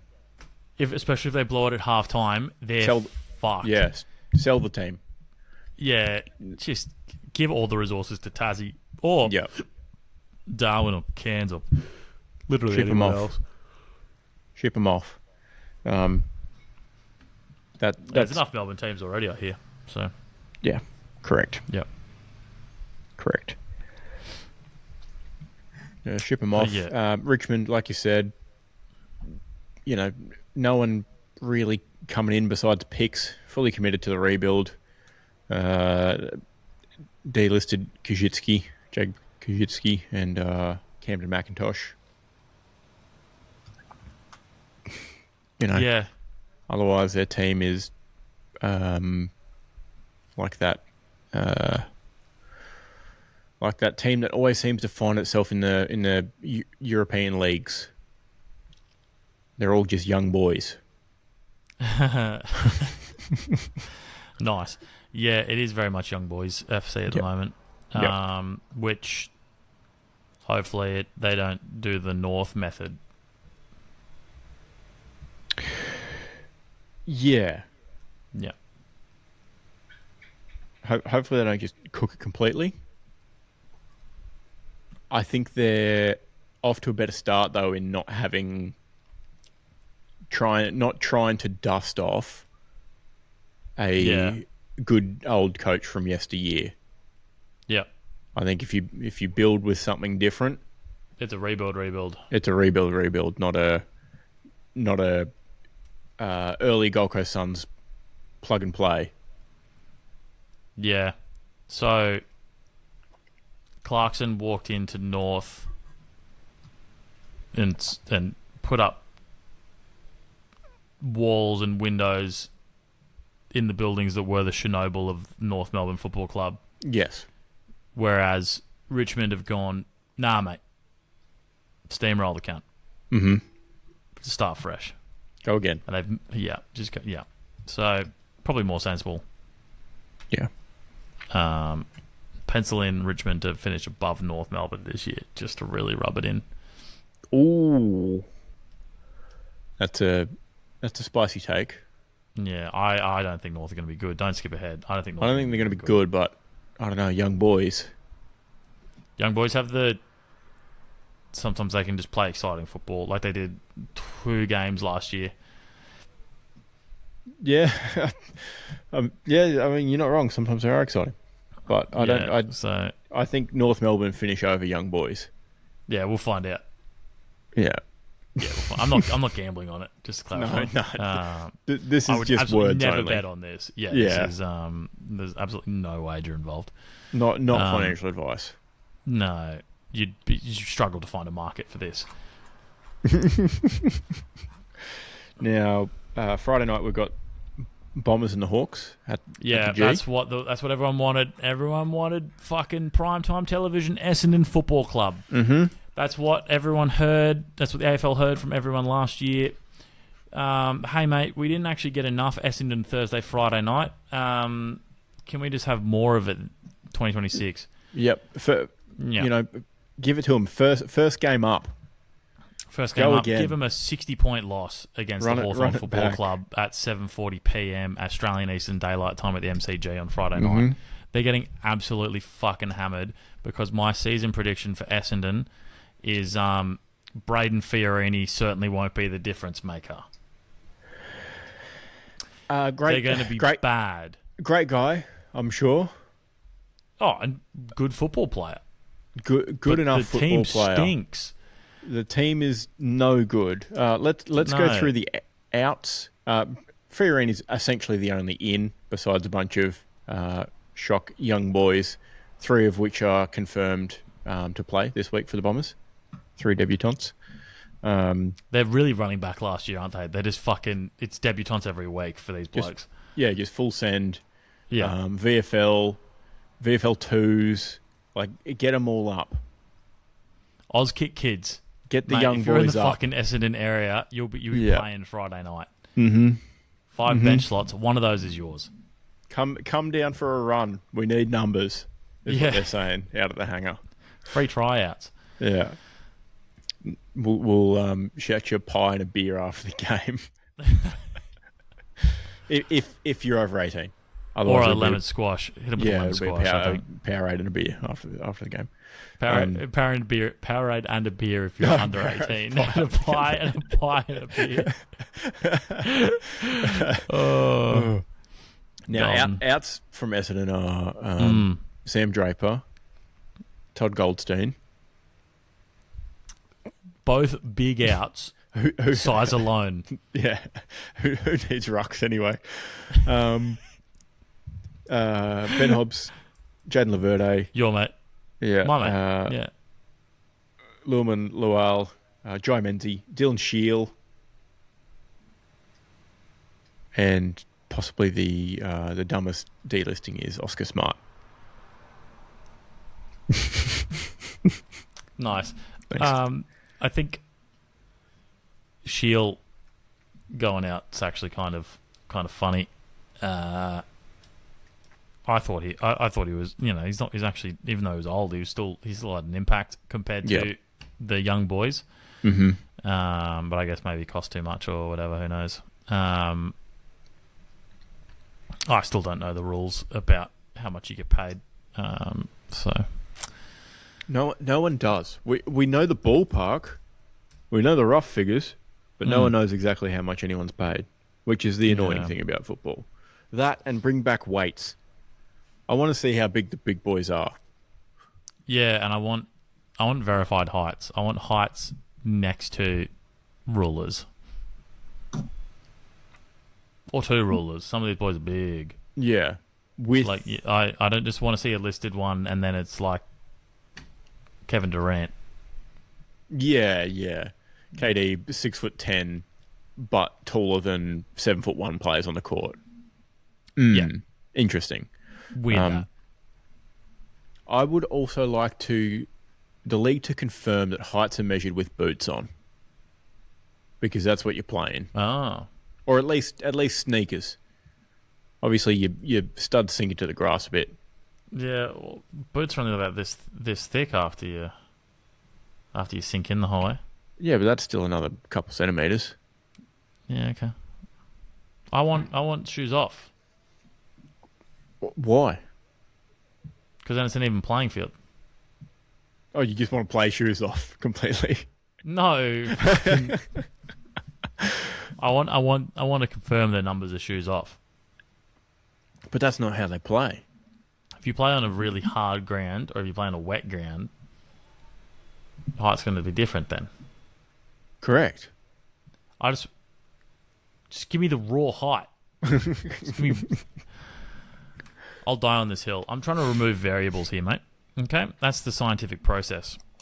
And if you don't like fucking science, you can fuck off. But if they're going to play with variables, then what's the point? I want the stats to not have variables. Mate, maybe do a fucking... the thing that... Nah, I'm done. No, I'm going home.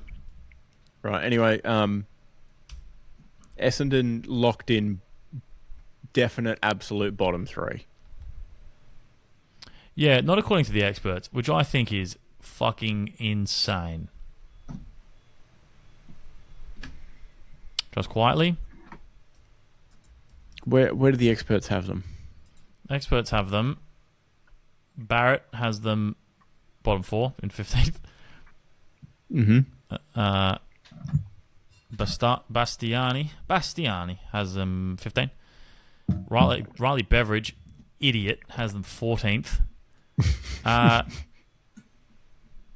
this is surprising. Sarah Black, 13th. They're not making it to 13th.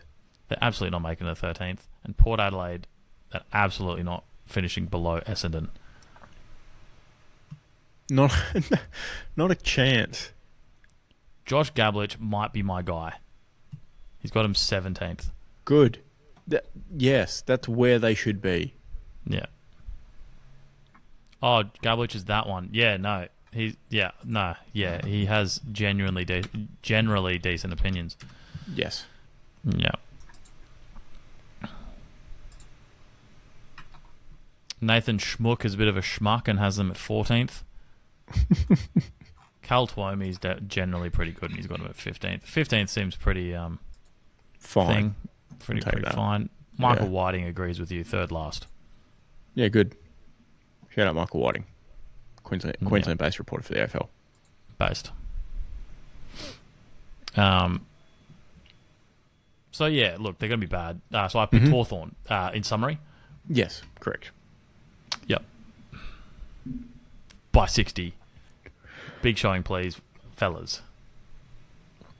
Put Finn on... They certainly did embarrass themselves this week. No. But let's just stick it to a bad team and get the vibes going the right way. Put Finn on merit the entire fucking game and just have him whispering in his ear the whole time. I wouldn't be tagging you if you're playing for us, champ. Yeah, exactly.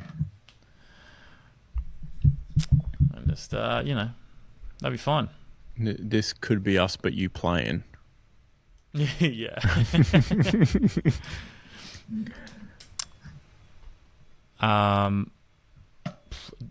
Dogs, Giants on Saturday to kick off at 1:15 in the afternoon. Man, footy is back. We got 1:15 games already. Yep. Hell. For you Queensland folk, good luck, mate. That's 12:15. 12:15. Almost morning footy. Pre-game is well warm in the morning at that point. That's Dogs Giants. Yep. And I hope the Dogs hammer the Giants. The Western Wrestle. These two teams don't like each other. Yeah, because they're both from the same region. Yes. Yeah. Where's Footscray again?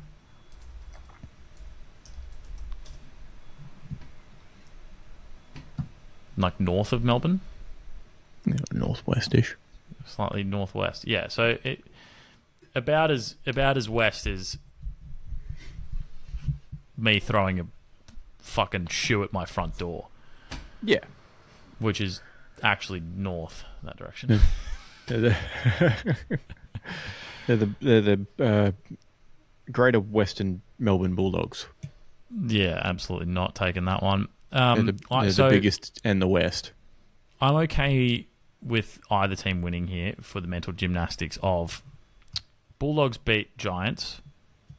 That means, the Giants could feel bad after making me feel bad last week. Sure. Giants beat Bulldogs or are close to beating Bulldogs. I think,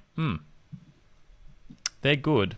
We played not too bad against them and we're still figuring things out. Yeah, correct. That being said, I'm tipping the Dogs. And Dogs beat Lions. Therefore, Hock not too far off Lions as well. Yeah. Not too far off the premiership. Yeah. So that's the gymnastics involved. But I'm tipping the Dogs.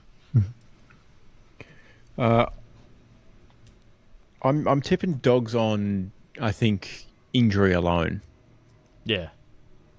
Didn't pay for me last week, but you can see if it run it back this week. Yeah. But this is at Marvel too. Yeah. Might be a legitimate real deal shootout. Which is on the coast. So you could issue a tsunami warning. Yeah, it is right there at Docklands. Yeah. So it could go either way. Both home ground advantage. See what happens. Yeah. All right, then first game of the year down at the Cattery, Geelong hosting Fremantle. Obviously, Geelong got a little bit embarrassed. Tough place to play at the Solarium, though. And, And early in the year, hot and sweaty conditions. Suns are actually good. Suns are good. I think Free are good, but they're not as hot as the Suns. No, I mean, based on, finals last year, not quite as hot as the Suns. I just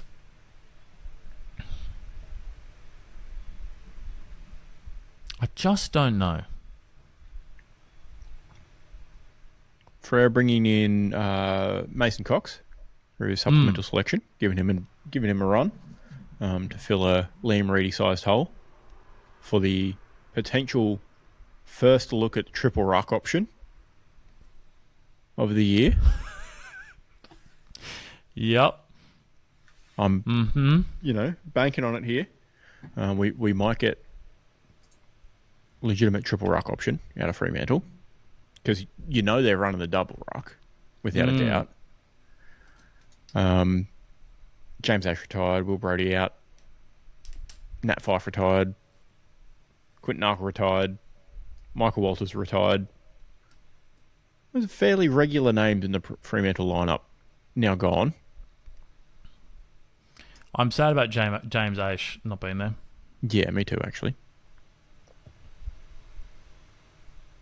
And obviously a big one with Nat Fyfe no longer being there as well. But he was on the decline anyway. He was pretty much bench only, and certainly not a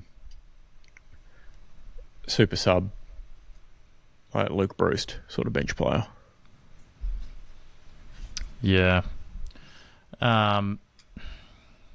They're tough for me, right? Because I also didn't think they were going to be as good as they were last year. And so in my head, I don't know if they overperformed last year because that's why I originally tipped them for, or if I just tipped them incorrectly. Yeah. I think they've lost more than they've brought in. I do think they have, but also Cox could actually be pretty impactful. Yeah, I suppose. In the right hole in the ground. Line him up next to Josh Tracy. Huge. Couple of big targets. Huge targets.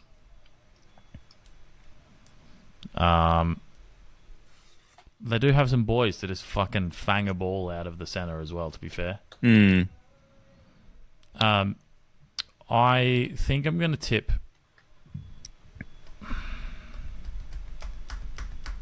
No, I've got no idea. I think Freo are going to be probably... I think I've got them as just out of the mix. No, I've got them just in the mix. I had them just in the mix earlier. I'm going to stick with that. I'm not going to switch. Okay, fair enough. 7 to 10 is where I'm landing them. That's my just in the mix kind of just range. In the mix, yeah. Yeah. Wild card slots, just in the mix. Yeah. If we're going just in the mix, 9 10. Yep. That maybe, will be, if they're in finals, they're playing a wild card game. Yes. Yeah. Yeah. Describe it. I'm going to pick Geelong only because of home ground factor. Yeah. They should have at least one of their two big boys back, I believe. Embarrassed last week. Would have got a decent spray. Would have thought from their coach. Yeah, I'm feeling Fremantle. Based on the AFL pre-match, the AFL match preview, saying Tanner Bruin is out to put a difficult personal period behind him.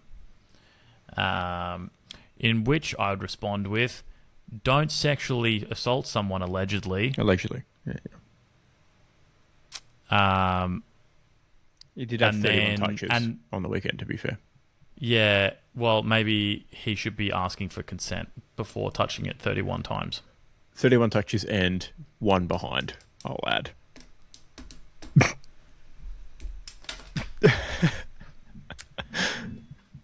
I don't have time to dive into it because it's a bit of a manifesto. Because Jacob does very much advocate for consent. Good bloke.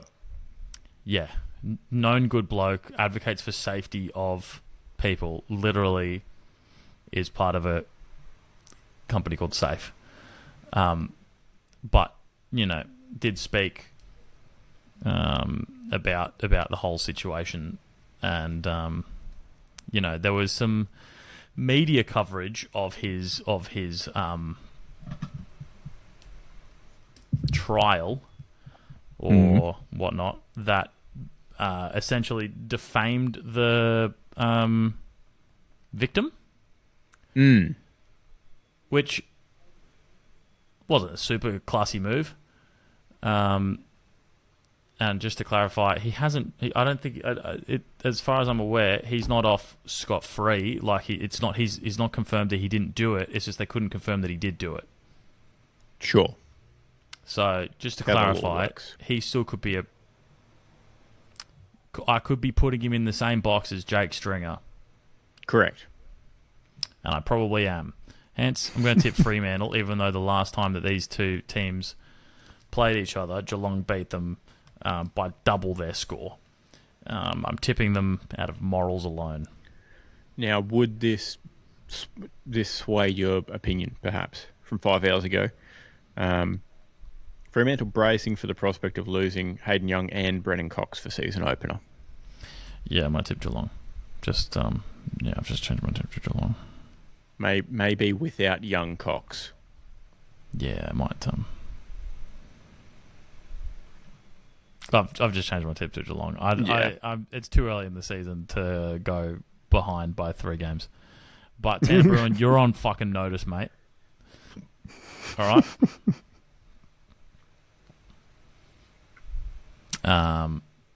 So don't be a prick, or you just get, I'll talk badly about you on the internet, allegedly. Sorry, don't be a prick, allegedly. Nah, yeah, I think I can say that. Anyway, haha. I'm tipping Geelong. Yeah, cool. For the record. Back to Sydney, and by back to Sydney, I mean there's not been another game in Sydney this week. So since last week, Sydney Swans against the Brisbane Lions, which we alluded to earlier. Yep. Absolute incredible matchup for season predictions. I've got Sydney early. Based on Sydney's showing in the second half, Carlton, who knows, sometimes maybe good, sometimes maybe shit. Not sure yet. But based on what we saw from Sydney, Lions will be looking for a win, obviously, getting upset at home in run over the top of.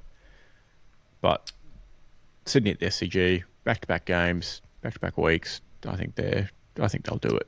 Yeah. And the big news on last week's game for the Lions, obviously being Harris Andrews out 3 weeks for backhanding someone in the face. So don't do that.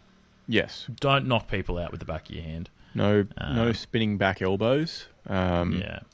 Darcy Gardner's suspension for 1 week upheld as well.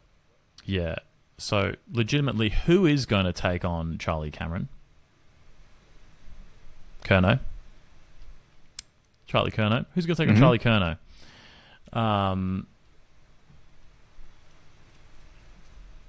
Darcy Fort?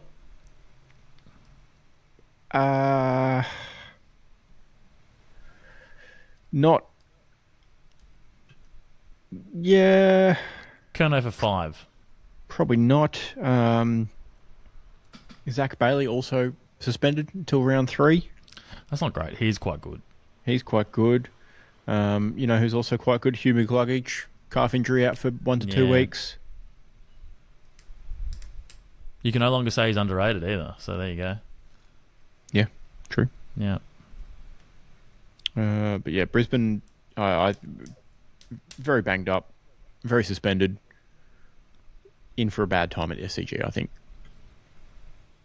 Yeah. So actually, it might not be a good game to see who's a premiership contender. But I mean, if they can keep out Brisbane potentially, it'll be a good, based on performance, not result potentially. Yeah. So keep eyes on. Very good. And in true AFL fashion, it wouldn't be, the real start to the season without a primetime clash of games being on at the same time. Marginally later start, but not by much. Collingwood hosting Adelaide at the G. What have Adelaide got after going out in straight sets at home? I think old mate's still sussied, isn't he? Just quietly. Who's that? Have a look. Rankin. Yep. I was going to say the racist, but that really wouldn't narrow it down. No, that wouldn't have helped.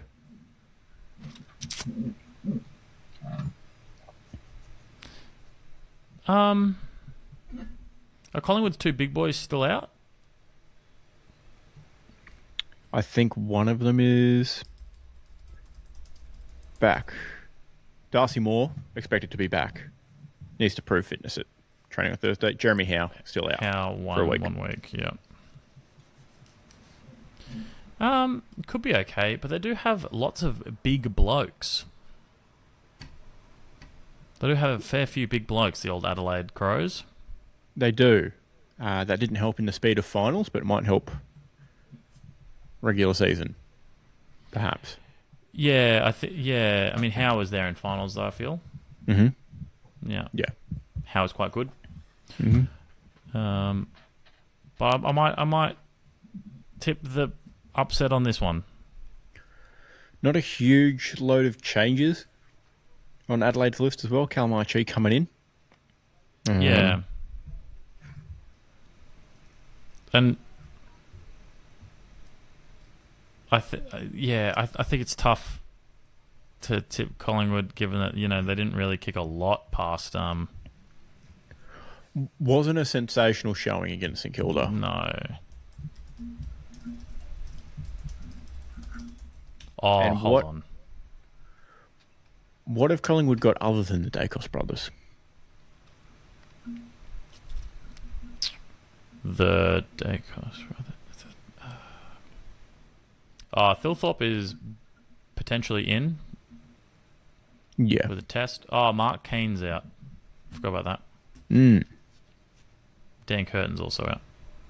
And Mitch Hinge is also out. But yeah, I'm going Crows. I'm just going to go the upset early, mate. Let's go the upset. Yeah. Okay. Don't hate it. All of those names on the injury list for the Crows are, first team players. Yeah. Makes it a bit interesting. I just don't know how I feel about the Pies yet. And the bookies have obviously considered the injuries, and the odds are only like 30 cents difference. Yeah, it's pretty tight. Yeah. Pretty tight. So I think it's worth a punt on Adelaide. I'm going to play it safe.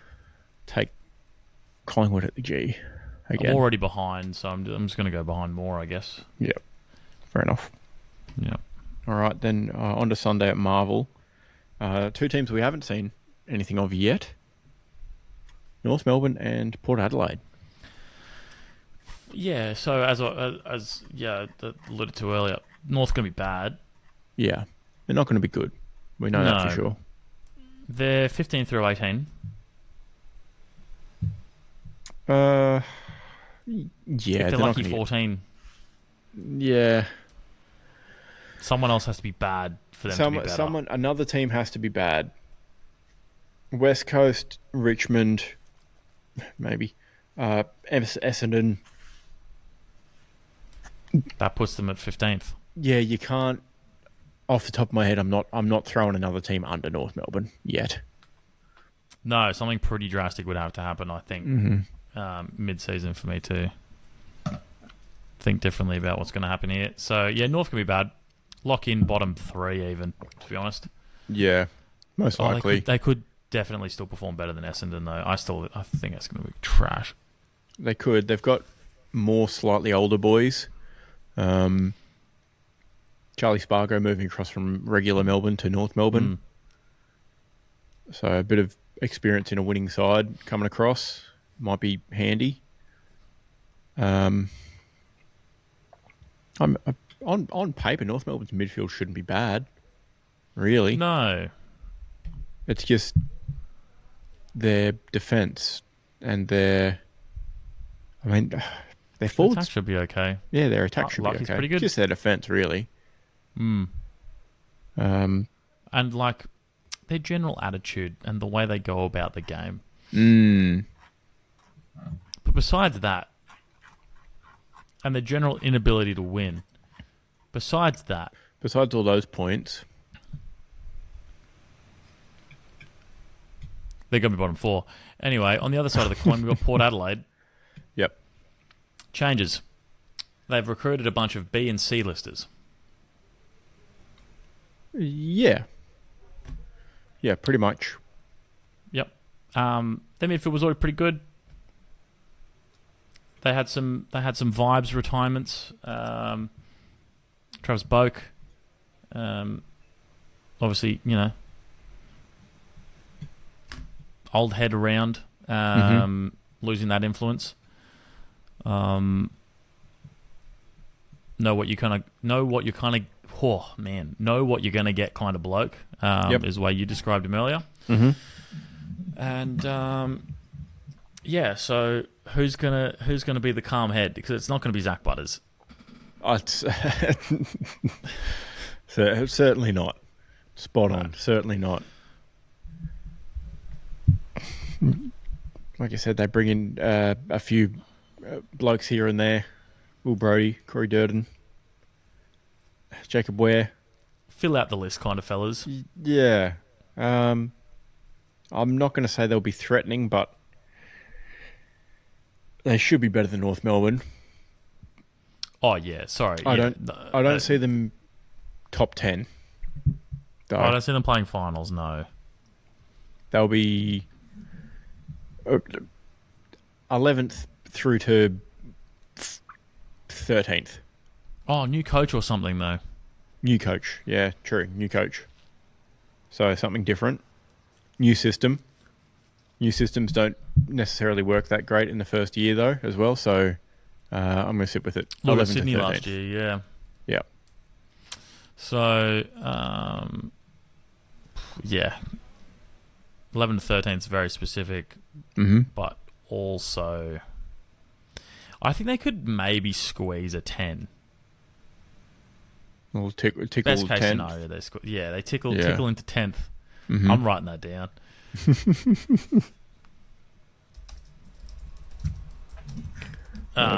Start off their tickling this weekend at Marvel. Yeah, they're going to give North a good old fashioned tickle. I couldn't think of anything else to add on to that, so thanks. Mm-hmm. Back to the home of footy. Melbourne Cricket Ground, 3:15 in the afternoon. Melbourne Demons versus St Kilda. Melbourne new up on the list. They've picked up Jack Steele, which is sensible given that they've sent all their other midfielders elsewhere. By all others, of course, I mean Clayton Oliver to GWS, Petrarca to Gold Coast. Yep. Jack Steele is a big body.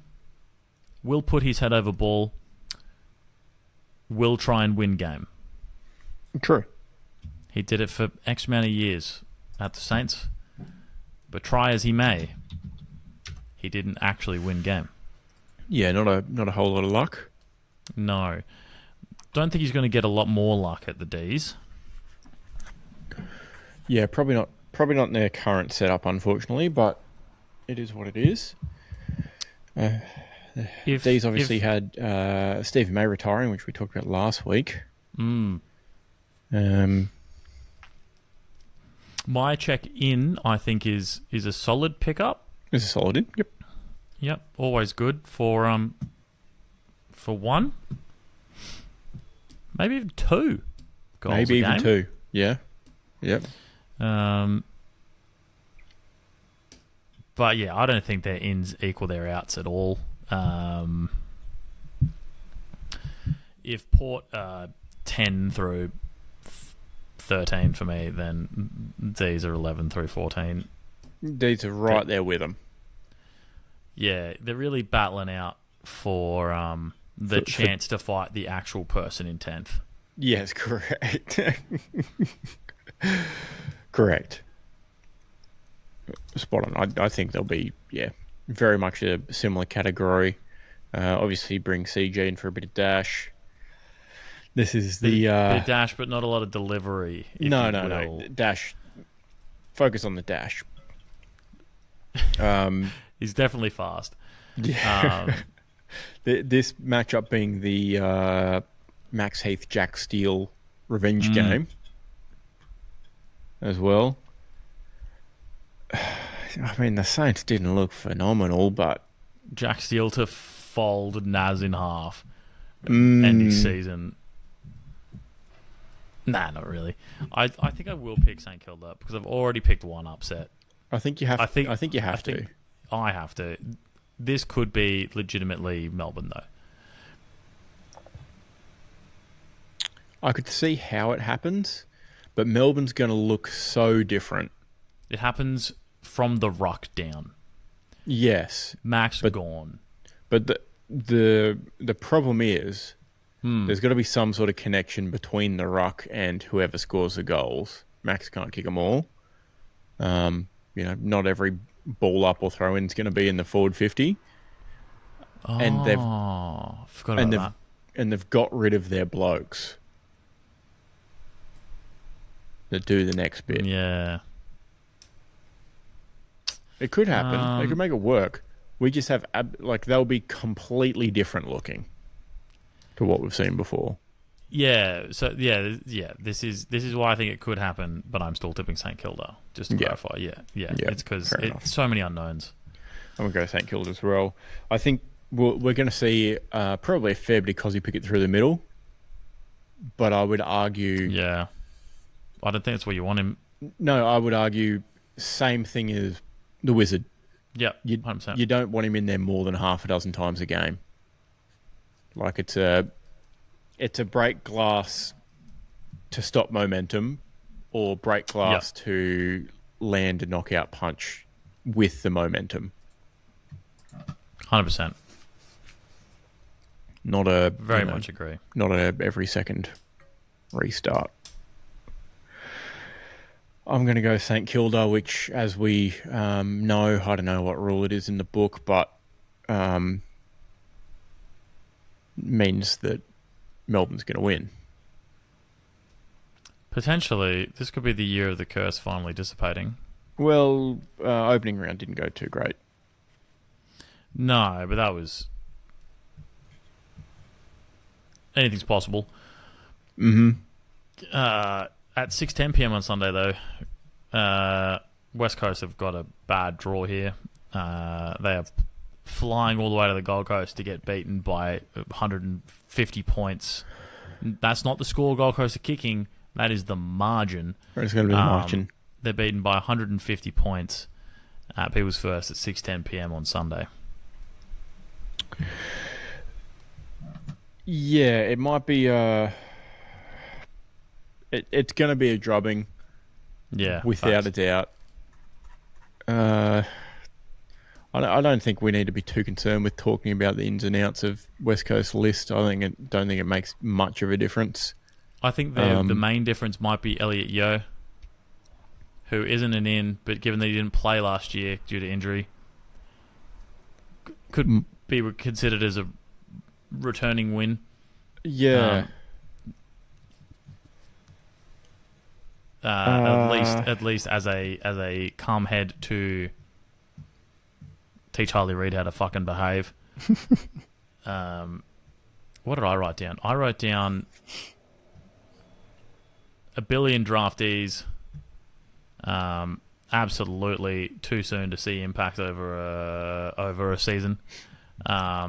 See Harley Reid. Yeah. Yep. Starchevich, though, I think a solid pickup. I don't think he's going to make any impact on wins and losses, but I think he's a solid pickup for the club. Well, obviously a quality player. Certainly not going to make any impact over the next month because he's out injured. But outside of that, should hopefully do something for them. Yeah, at the very least, you want your Elliot Yeos and your Starceviches and your old greying 32-year-olds and whatever to just be there to teach the other fellas how to grow. Yeah, they're looking at the West Coast injury list. It is very long. Again, including some of the draftees already. How do they keep doing it? At the strength and conditioning department at West Coast, they got to figure something out because it's not going well. What the fuck? Notable outs, obviously Oscar Allen, Campbell Chesser, who was in and around everything. Jaden Hunt retired. There's experience gone. Jeremy McGovern retired. Experience gone. Petruccelli, who was decent for a spurt there, gone. Liam Ryan gone, and Dom Sheed retired. Yeah, I think you're not wrong in your prediction, and the bookies odds making would lean heavily in your favour. Gold Coast Suns $1.01 to win this one. West Coast Eagles $19 to win. The line set at 65.5 points, and that is not nearly high enough based on what we saw last week. West Coast Spoon, just quietly for I didn't actually check their current injury list. That's cooked. Yep. Lock them in. What they're doing over there. Lock them in for a spoon. Yeah, absolute spoon territory. North are going to be fighting hard for it, though. Richmond are going to be fighting hard for it. But I think, the West Coast boys are going to be taking that home. Lock them in for another one. Now, if just think about it logically, right? Not that it's hard to convince anyone, but if anyone's on the fence about who to pick in this one, the Suns beat grand finalist from last season by 56 points at this stadium. The Suns kicked 1 goal in the last quarter to 5. Line 65.5 points. Take the minus 65.5 for the Suns. I'd sprinkle all the way up to 100 plus for sure, without a doubt on the margin. I know exactly what I'm going to be doing at 6:15 on Sunday evening. I'm planted in front of my TV, watching the Suns kick 35 goals in the first half. Yeah. They're going to comfortably straight through them. It should not be hard. Here we go. Suns 100 plus, $5.20. I think that's a decent shout. Give it a little sprinkle. Well, That's the tips. That's the first full round of tips this season. That's the full load of just the tips this season. Do we have a shoe-in? Fucking. What's it called? List? We don't have a shoe-in list yet, but we can get that together fairly quickly. We do have the technology already set up that we can copy and paste across. Yeah, all right. We're not in a fucking Teams meeting, dude. Chill out. Now, for the minutes, obviously I had the Suns last week who won pretty handily. I had the Hawks who did not win. But they didn't win pretty handily, you know what I mean? Like, no, I'm just memeing at that point. Mm. Yeah. Now, that would put Keelan up for the first choice. We cannot pick the Suns, obviously. Strong favourite. Yeah, I'd like you to guess. It's Hawk. I'm going to take Hawk. Okay. I'm taking Hawk again. Long hard Hawk. Run it back. I've changed my tipping name, by the way, for the AFL season. Hawk and Balls. Nice one. I like that. That's very good. Yeah. Very good. Yeah, go another round with Hawk. Jump on Hawk for another round. Yeah, very big good. Hawk. Now, I think the next most sensible pick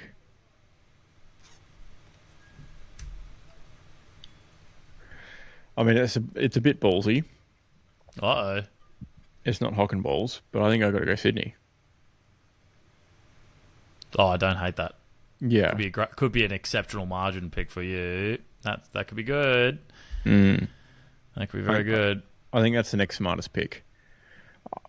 Only because I don't trust Carlton. Richmond, young boys, but we saw don't be silly. Who does trust Carlton? We saw what happened last year in that fixture. Don't need that again.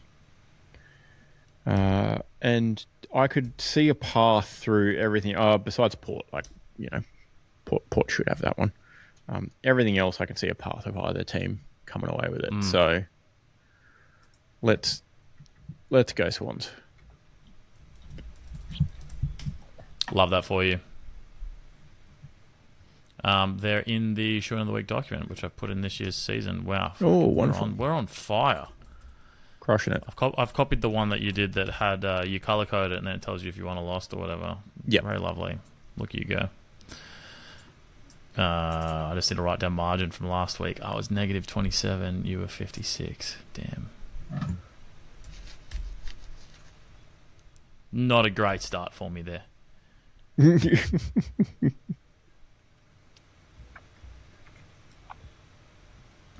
So I assume I just color code it red then, and it means I've wins 0. Oh, wins 1. Oh, because the margin was positive. I see.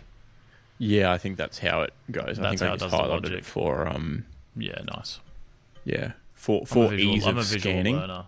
Yeah. Yeah, I just highlighted it. There might have been a rule at some point that made them green, but I don't think it's in there. But you can see the counts on the bottom are based off the.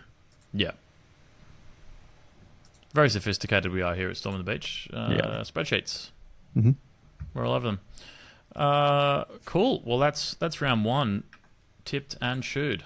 Mm-hmm. Very good. Oh, yeah. AFL News. AFL News. Something that doesn't normally happen with Hawks. Scissoring. What have you got here? Yeah, so in the outline here, I've got Hawk scissoring, which must have been a slow news day in the AFL because something that happened pre-season, off-season in America, Dylan Moore and Conor McDonald got arrested for fucking around and finding out in a scissor lift. Which, I don't know, there's bigger things happening. And that probably should have just come out at the start of the season because, everyone was thinking about, Dylan Moore doesn't get to be co-captain. Dry gets to jump straight to the beans. But, yeah, so it turns out it's because of that. Now we know why. Don't know why, so there you go. But, yeah, it's just a funny, slow news day. They spent one night in American prison for having a few beers and standing around in a scissor lift or something. So, there you go. I love how that doesn't come out until now. Yeah. Like, let's pile on Hawthorn now that they've lost the first game of the season. Yeah, exactly. Yeah. Let's, it's the off-season. Let's beat this Lockie Neal dead horse over and over again. Yeah, I mean, they could have done it then. Yeah. They could have quite easily done it then. But instead, same slow news. Mm-hmm. Don't want to bury that. All right. For the first time in history, Gold Coast Suns are premiership favourites. Jumped ahead of the Lions with the Lions losing. Wild. Yeah. Suns were, I think, third favourites. I think it went Lions, Hawk, Suns. Pretty sure. Oh. In that order. Hawk might have fallen. Hawk down to fifth behind the Swans and the Bulldogs. $14. Not maybe a good value to sprinkle on Hawk, if you believe. I don't have gambling accounts. Can you do it for me? If I send you $5.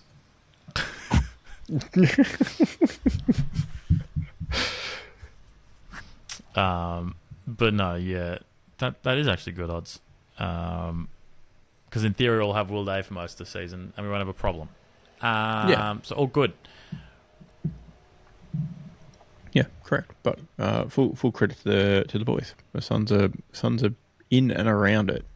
Yeah, absolutely. Not hammer another contender, and you get favourite. That's sense. It. Not to overreact after one game of football, but premiership favourites. Get amongst it.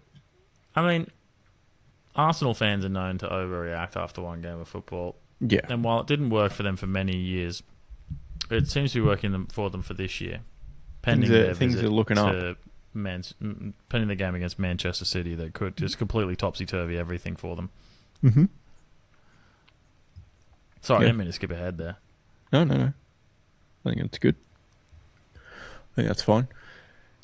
For those curious about a bottom four multi in any order, Richmond, West Coast, North, and Essendon, $3.71 for those four to finish in the bottom four in any order.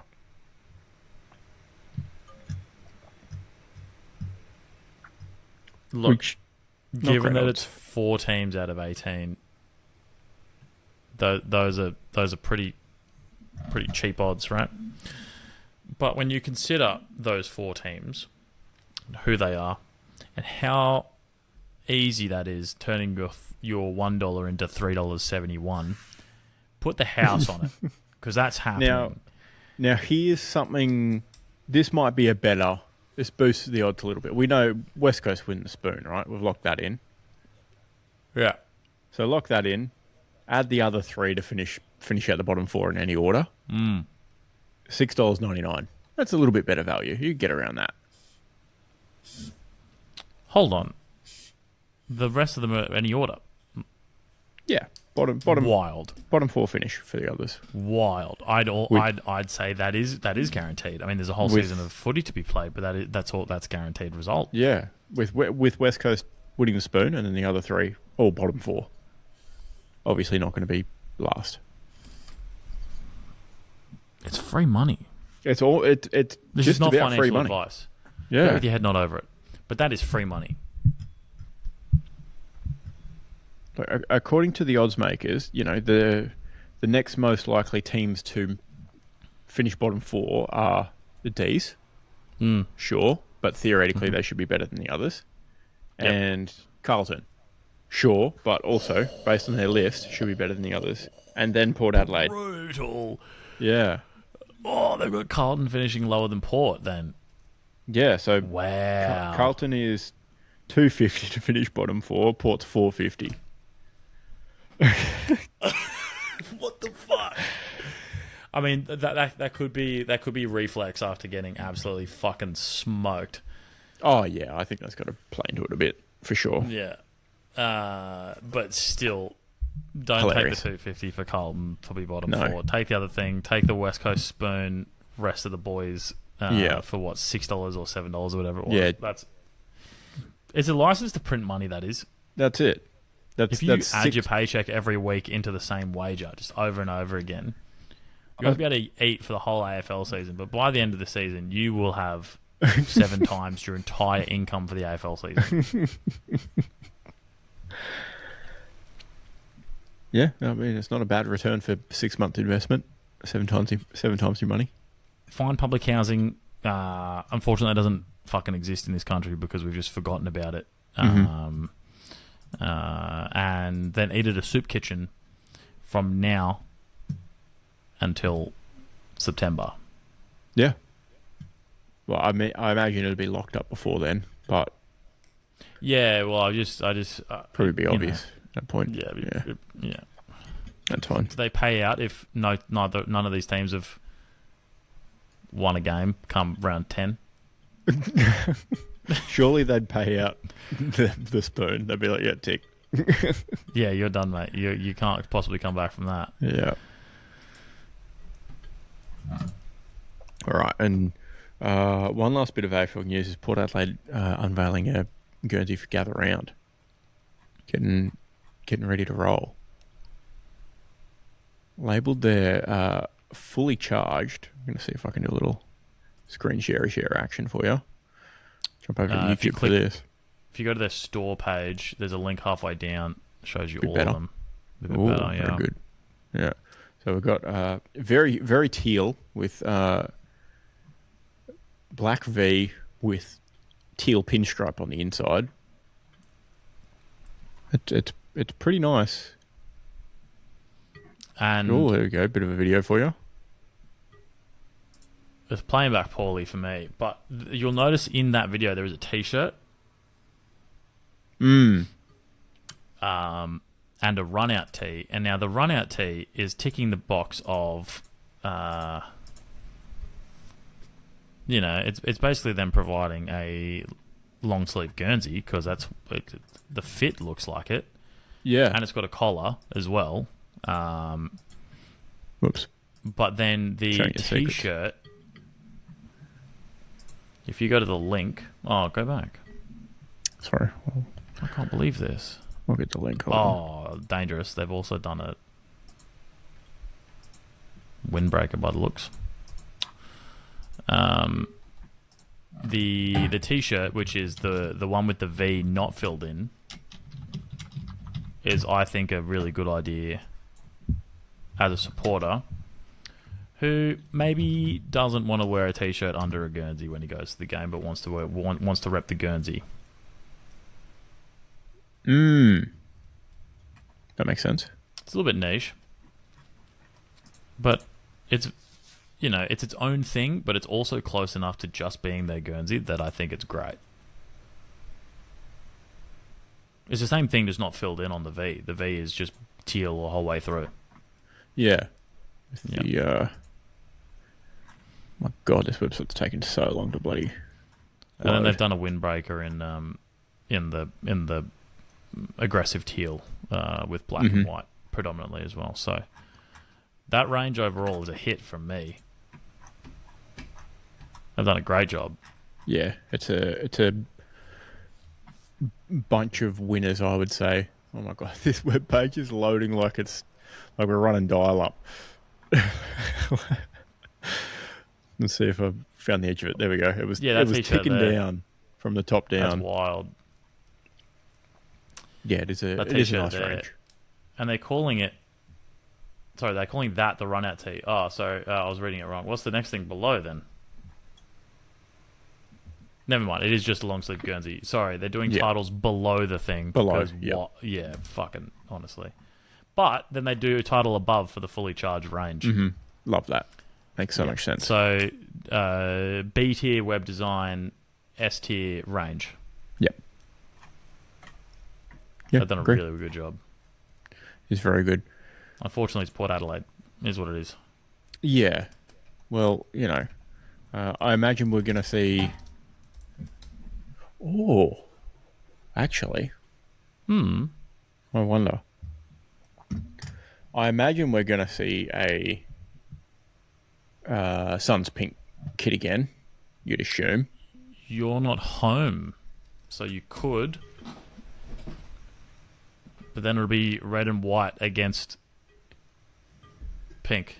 Exactly, that's what I was just checking. So it's Swans home game. Stealth kit. Who knows? They may Blacked go. out. You could go blacked out with pink, like that charcoal shirt that they did. I think. Did you get that one or the hoodie of that one or something? No, I have the fully pink with the charcoal the other way. Yeah, so the inverse of yours. Yeah. They I mean, they might drop the reverse pink, the charcoal pink, or Sydney might go the all white red V, perhaps. True. Although I'd still say that's probably as hard, if it's not pretty close potentially still. slightly harder on the eyes. Yeah, two very bright colours. They'd have to go white shorts, though. For that, like they couldn't do that with red shorts. You absolutely could not. With up against pink with charcoal shorts. I reckon it would just be sick to see the charcoal with pink, and they probably sell more too, given that pink was already sold last season. Yeah, they drop a whole new shirt with just the charcoal thing. They don't even have the design in New Guernsey. Throw the fucking sponsor on it. Click 2 things on fucking Illustrator. You got yourself a whole new thing to sell people. Yeah, I can't wait to see the uproar when they do that. I'd buy it, dude. Yeah, so would I. Yeah. And they invert the charcoal and pink are the two colours that... and forget to... aren't even team colours. Yeah, forget to update the Guernsey sponsor, so it's not... What is it? Vono or Vove? Whatever they don't put the new one on, whatever the old one is on. Just leave it on. Yeah. But yeah, I'm interested to see if Hawk do anything, because they're technically home against the Dogs. So I'm keen to pick something up, because I'm not picking up a home kit this year. I'll be picking up a Indigenous kit or potentially the Clash kit, because it's got the retro Hawk on it, which is sick. But I'll probably wait for Gather Round first, see what they do. Go from there. Oh, I just punched the microphone. Terribly sorry. It's all right. Well, I mean, if we look back at last year, there was 7 clubs that had bespoke Gather Round kits. Crows one was pretty good. Were they home, all home? Oh, potentially. There is a total of 9 games, so either way, someone's fucked up. Yeah. Hawk had that one with the big monogram on the front, HFC monogram on the front, the Heritage. Oh, I don't think counts. Style. I don't think they sold that, or if they did, that's like their training kit. Yes, correct. The all brown kit. Yeah. That was their training kit last year. They did the fully gold version at the top. Yeah, that's right. D's had the old Flamin' D on it. That was cool. That was cool. Saints, I forgot about this. This was no good. The stick figure one? No, the licorice all sort minus the white. It was just red and black stripe. Red and black hoop. Sorry. Yeah, no good that. Yeah, not great. Swans did go all white last year. I thought they did something like that with the top of their fucking V with the Opera House with the red line. Yeah, that was a good kit. We might see that V pink. Speaking of all white, fucking Geelong, dude. Oh yeah, you reckon they're going to not talk about this? It's disgusting. They've announced white, they white put on it on white. Yeah, for their white out. It's gross. It's filthy. Stain lover's dream. We may have actually talked about it. I don't know if we did. feel like you said Staines hate him or Staines love him or something. It could have been off air though.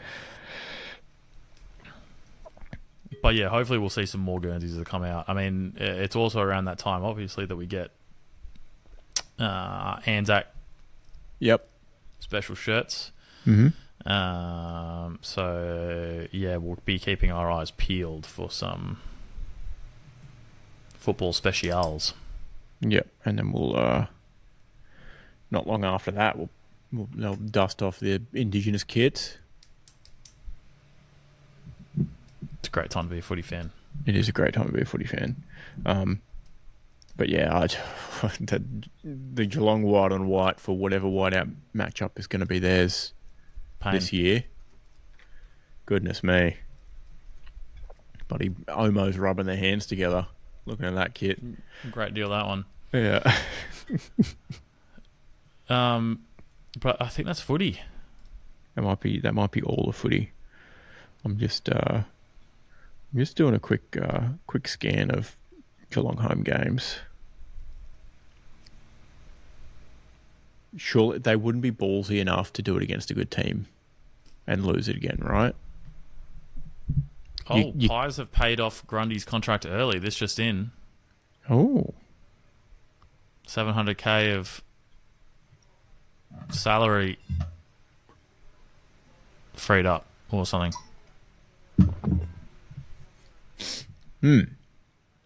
Yeah, so there you go. Interesting. The subtitle is like, they're going to raid someone. Oh, yeah. no, there's a picture of Zach Butters here. Uh-oh.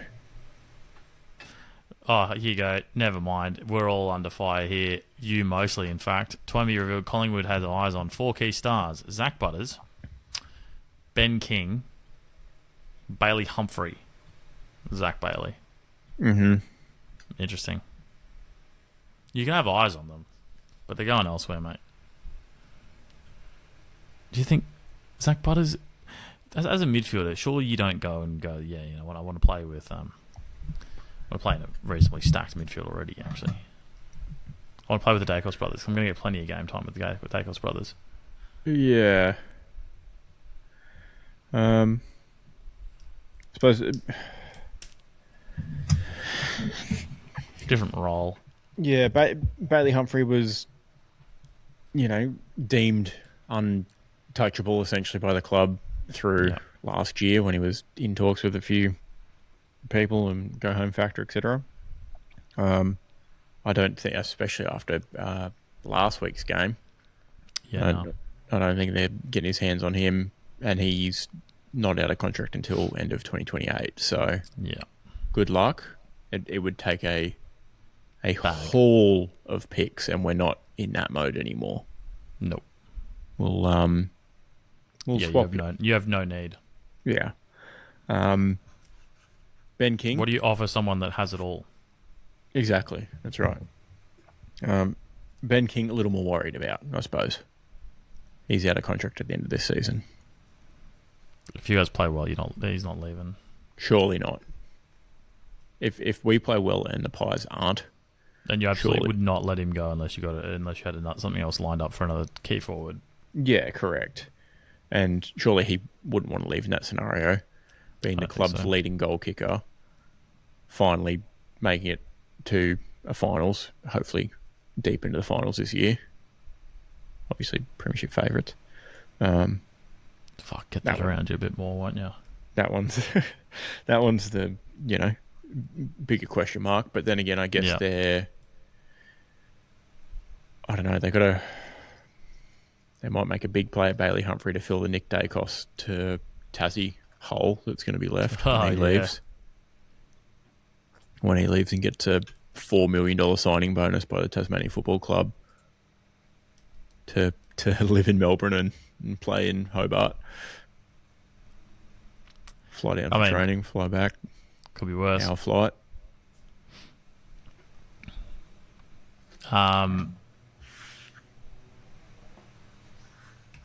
Yeah, we'll see where that lands. Mm-hmm. All right. Potential whiteouts I'm looking at here. We would have known already if it was this week. Probably not going to do it round 3 against Adelaide. Probably not going to do it against the Bulldogs in round 6. No, these would all be bad choices. Unless you wanted to, continue the theme of they get hammered. Yeah. Round 8 against North Melbourne. I think that's your whiteout round. Yeah. Well, what's North's away kit? Probably white. But they'll just force them to wear a different colour. That's rude, isn't it? Yeah. I mean, their home kit is predominantly white. From a certain angle. Their away kit is so white, dude. They can't afford a third kit. No. Oh, I was joking, but they cannot afford a third kit. They have 2 kits on the site. Their away kit is so white. Holy... That'd be so rude, causing North Melbourne to go bankrupt designing another shirt just so they can wear their whiteout kit that no one likes. So... we might have...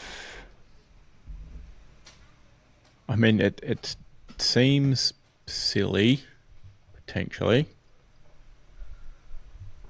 I was trying to think of a reason North Melbourne could wear something different. So Doug Nicholls' round doesn't start till around 10 and 11. So a couple of rounds too early for that. Now, Cats have the Swans in round 11 down there. That's a piss take, that one. That's an absolute piss take if they did that. Because they'll lose, and also the colours. The Cats have the Suns in round 14 down there. They'll lose, but the colours are fine, I suppose. Round 17 is the Lions. Grand final rematch. Colours are fine. And then you've got Saints, Bombers, Richmond. So it's either North Melbourne in round 8 or we're waiting until the end of the year and a potential walkover match where you don't need the juice. Shocking. Absolutely shocking, that is. All right, I'm penciling in round 8 versus North. Yeah, I think it is. It's 100%. It's got to be that. Very interested to see what North wear. Check in later. Otherwise, it's white against white and with a blue kangaroo. We'll see. Be, white shorts all round. White and white against white and blue, as opposed to white and blue against white and blue. Yeah. I guess they're making the most of a bad situation at that point, aren't they? Yeah, correct. Oh, speaking of kits, just one thing I forgot about the Collingwood game. Oh, yeah? What the hell's going on with their kit? Their away kit. While you look this up, this is my complaint. Why is the stripe that comes up across the back of the shoulders on top of the shoulder wider than the black stripe that comes up the front to join it? There was like an extra 2 centimeters of black stripe sitting on top of the shoulder versus what came up the front. And it just irked me the whole time. Oh, yeah. Why are they so wide? You couldn't match that up? Couldn't figure that out? Well, there is 3 stripes at the bottom of the Guernsey. At the back. So, yeah, you'd think, yeah, okay, no, that's really silly. I don't like it. Yeah. Daniel, fix your club, mate. I do like the collar on their Guernsey, though. I think their collar is quite tidy. Yeah. Yeah. But importantly, they only sell 2 Guernseys on their website at the moment, and they're just stripes or stripes.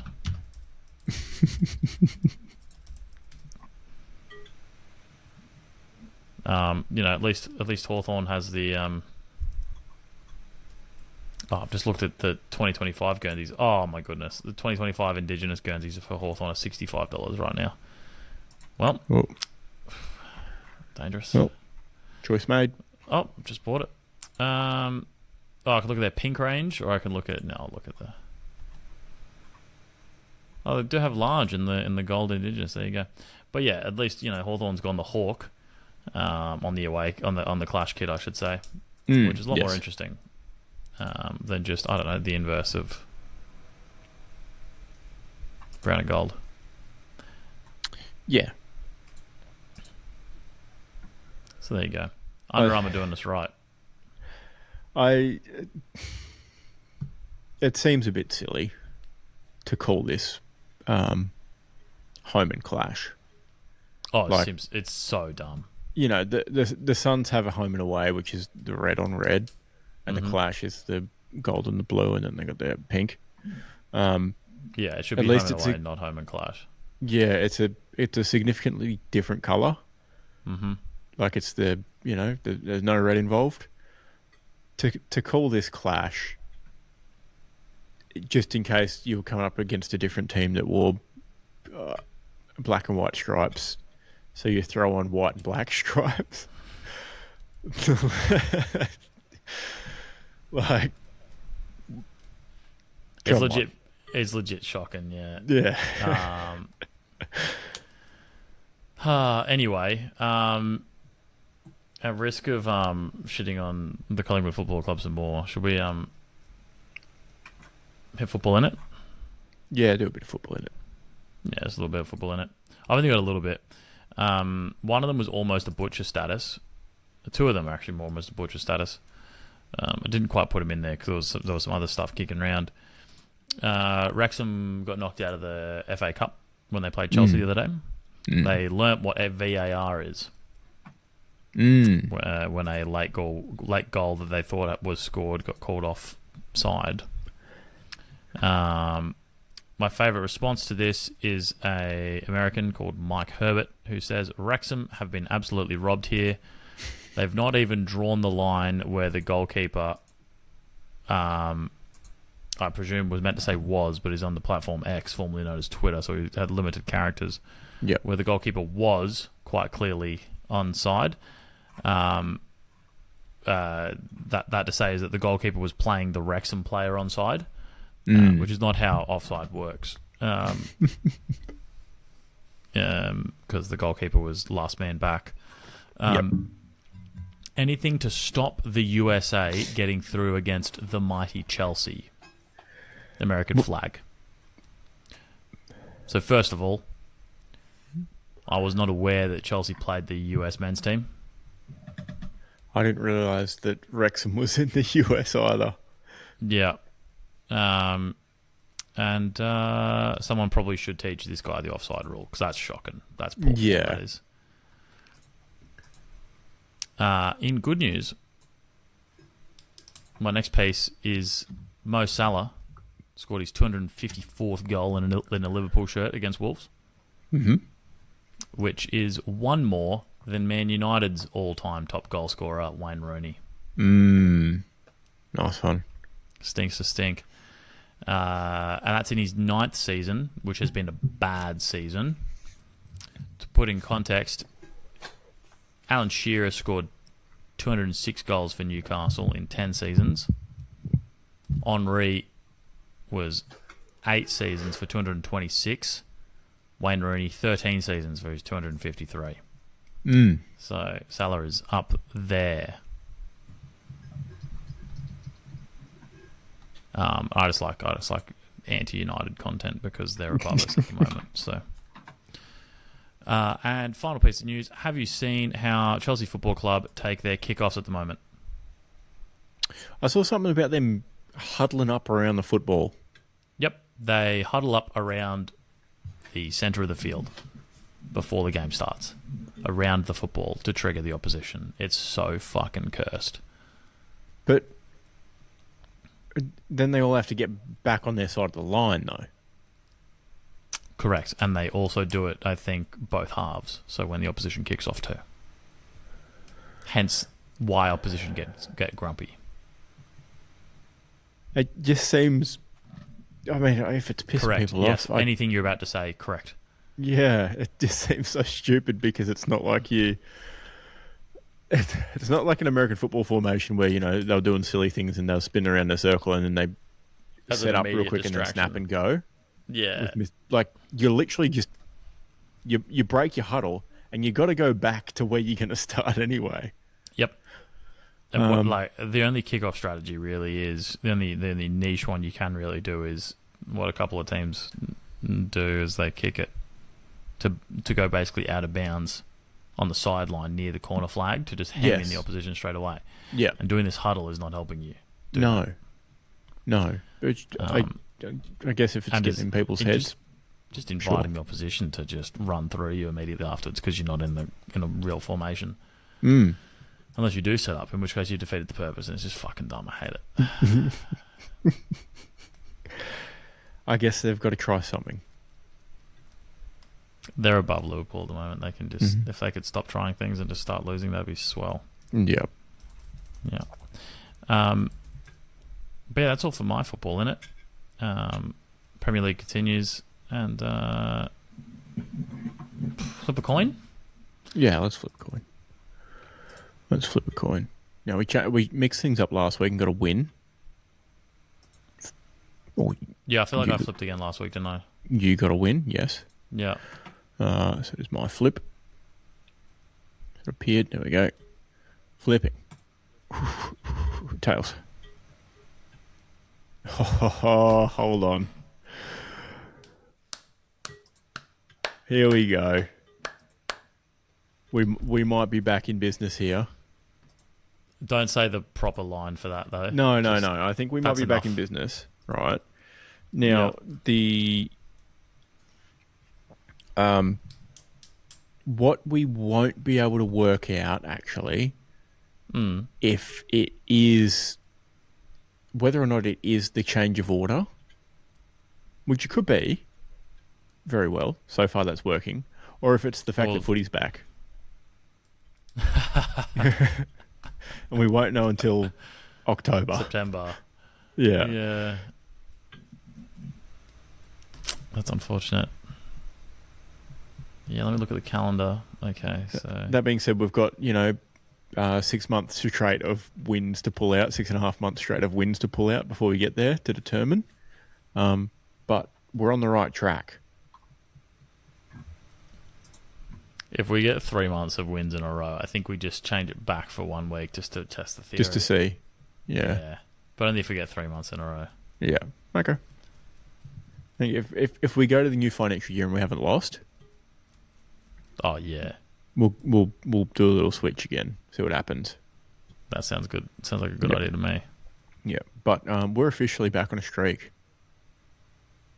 2's a streak, from 2 yeah. In our last 2. 2 from 2 to 22, 222. Yeah, not bad. We'll take that. Yep, enormous improvement. You do love to see it. You do. You do. Alrighty. In that case, that might be all. I think that's it. It's, fresh out of beans. We'll see you next week. It's going off. Cheerio. Fuck.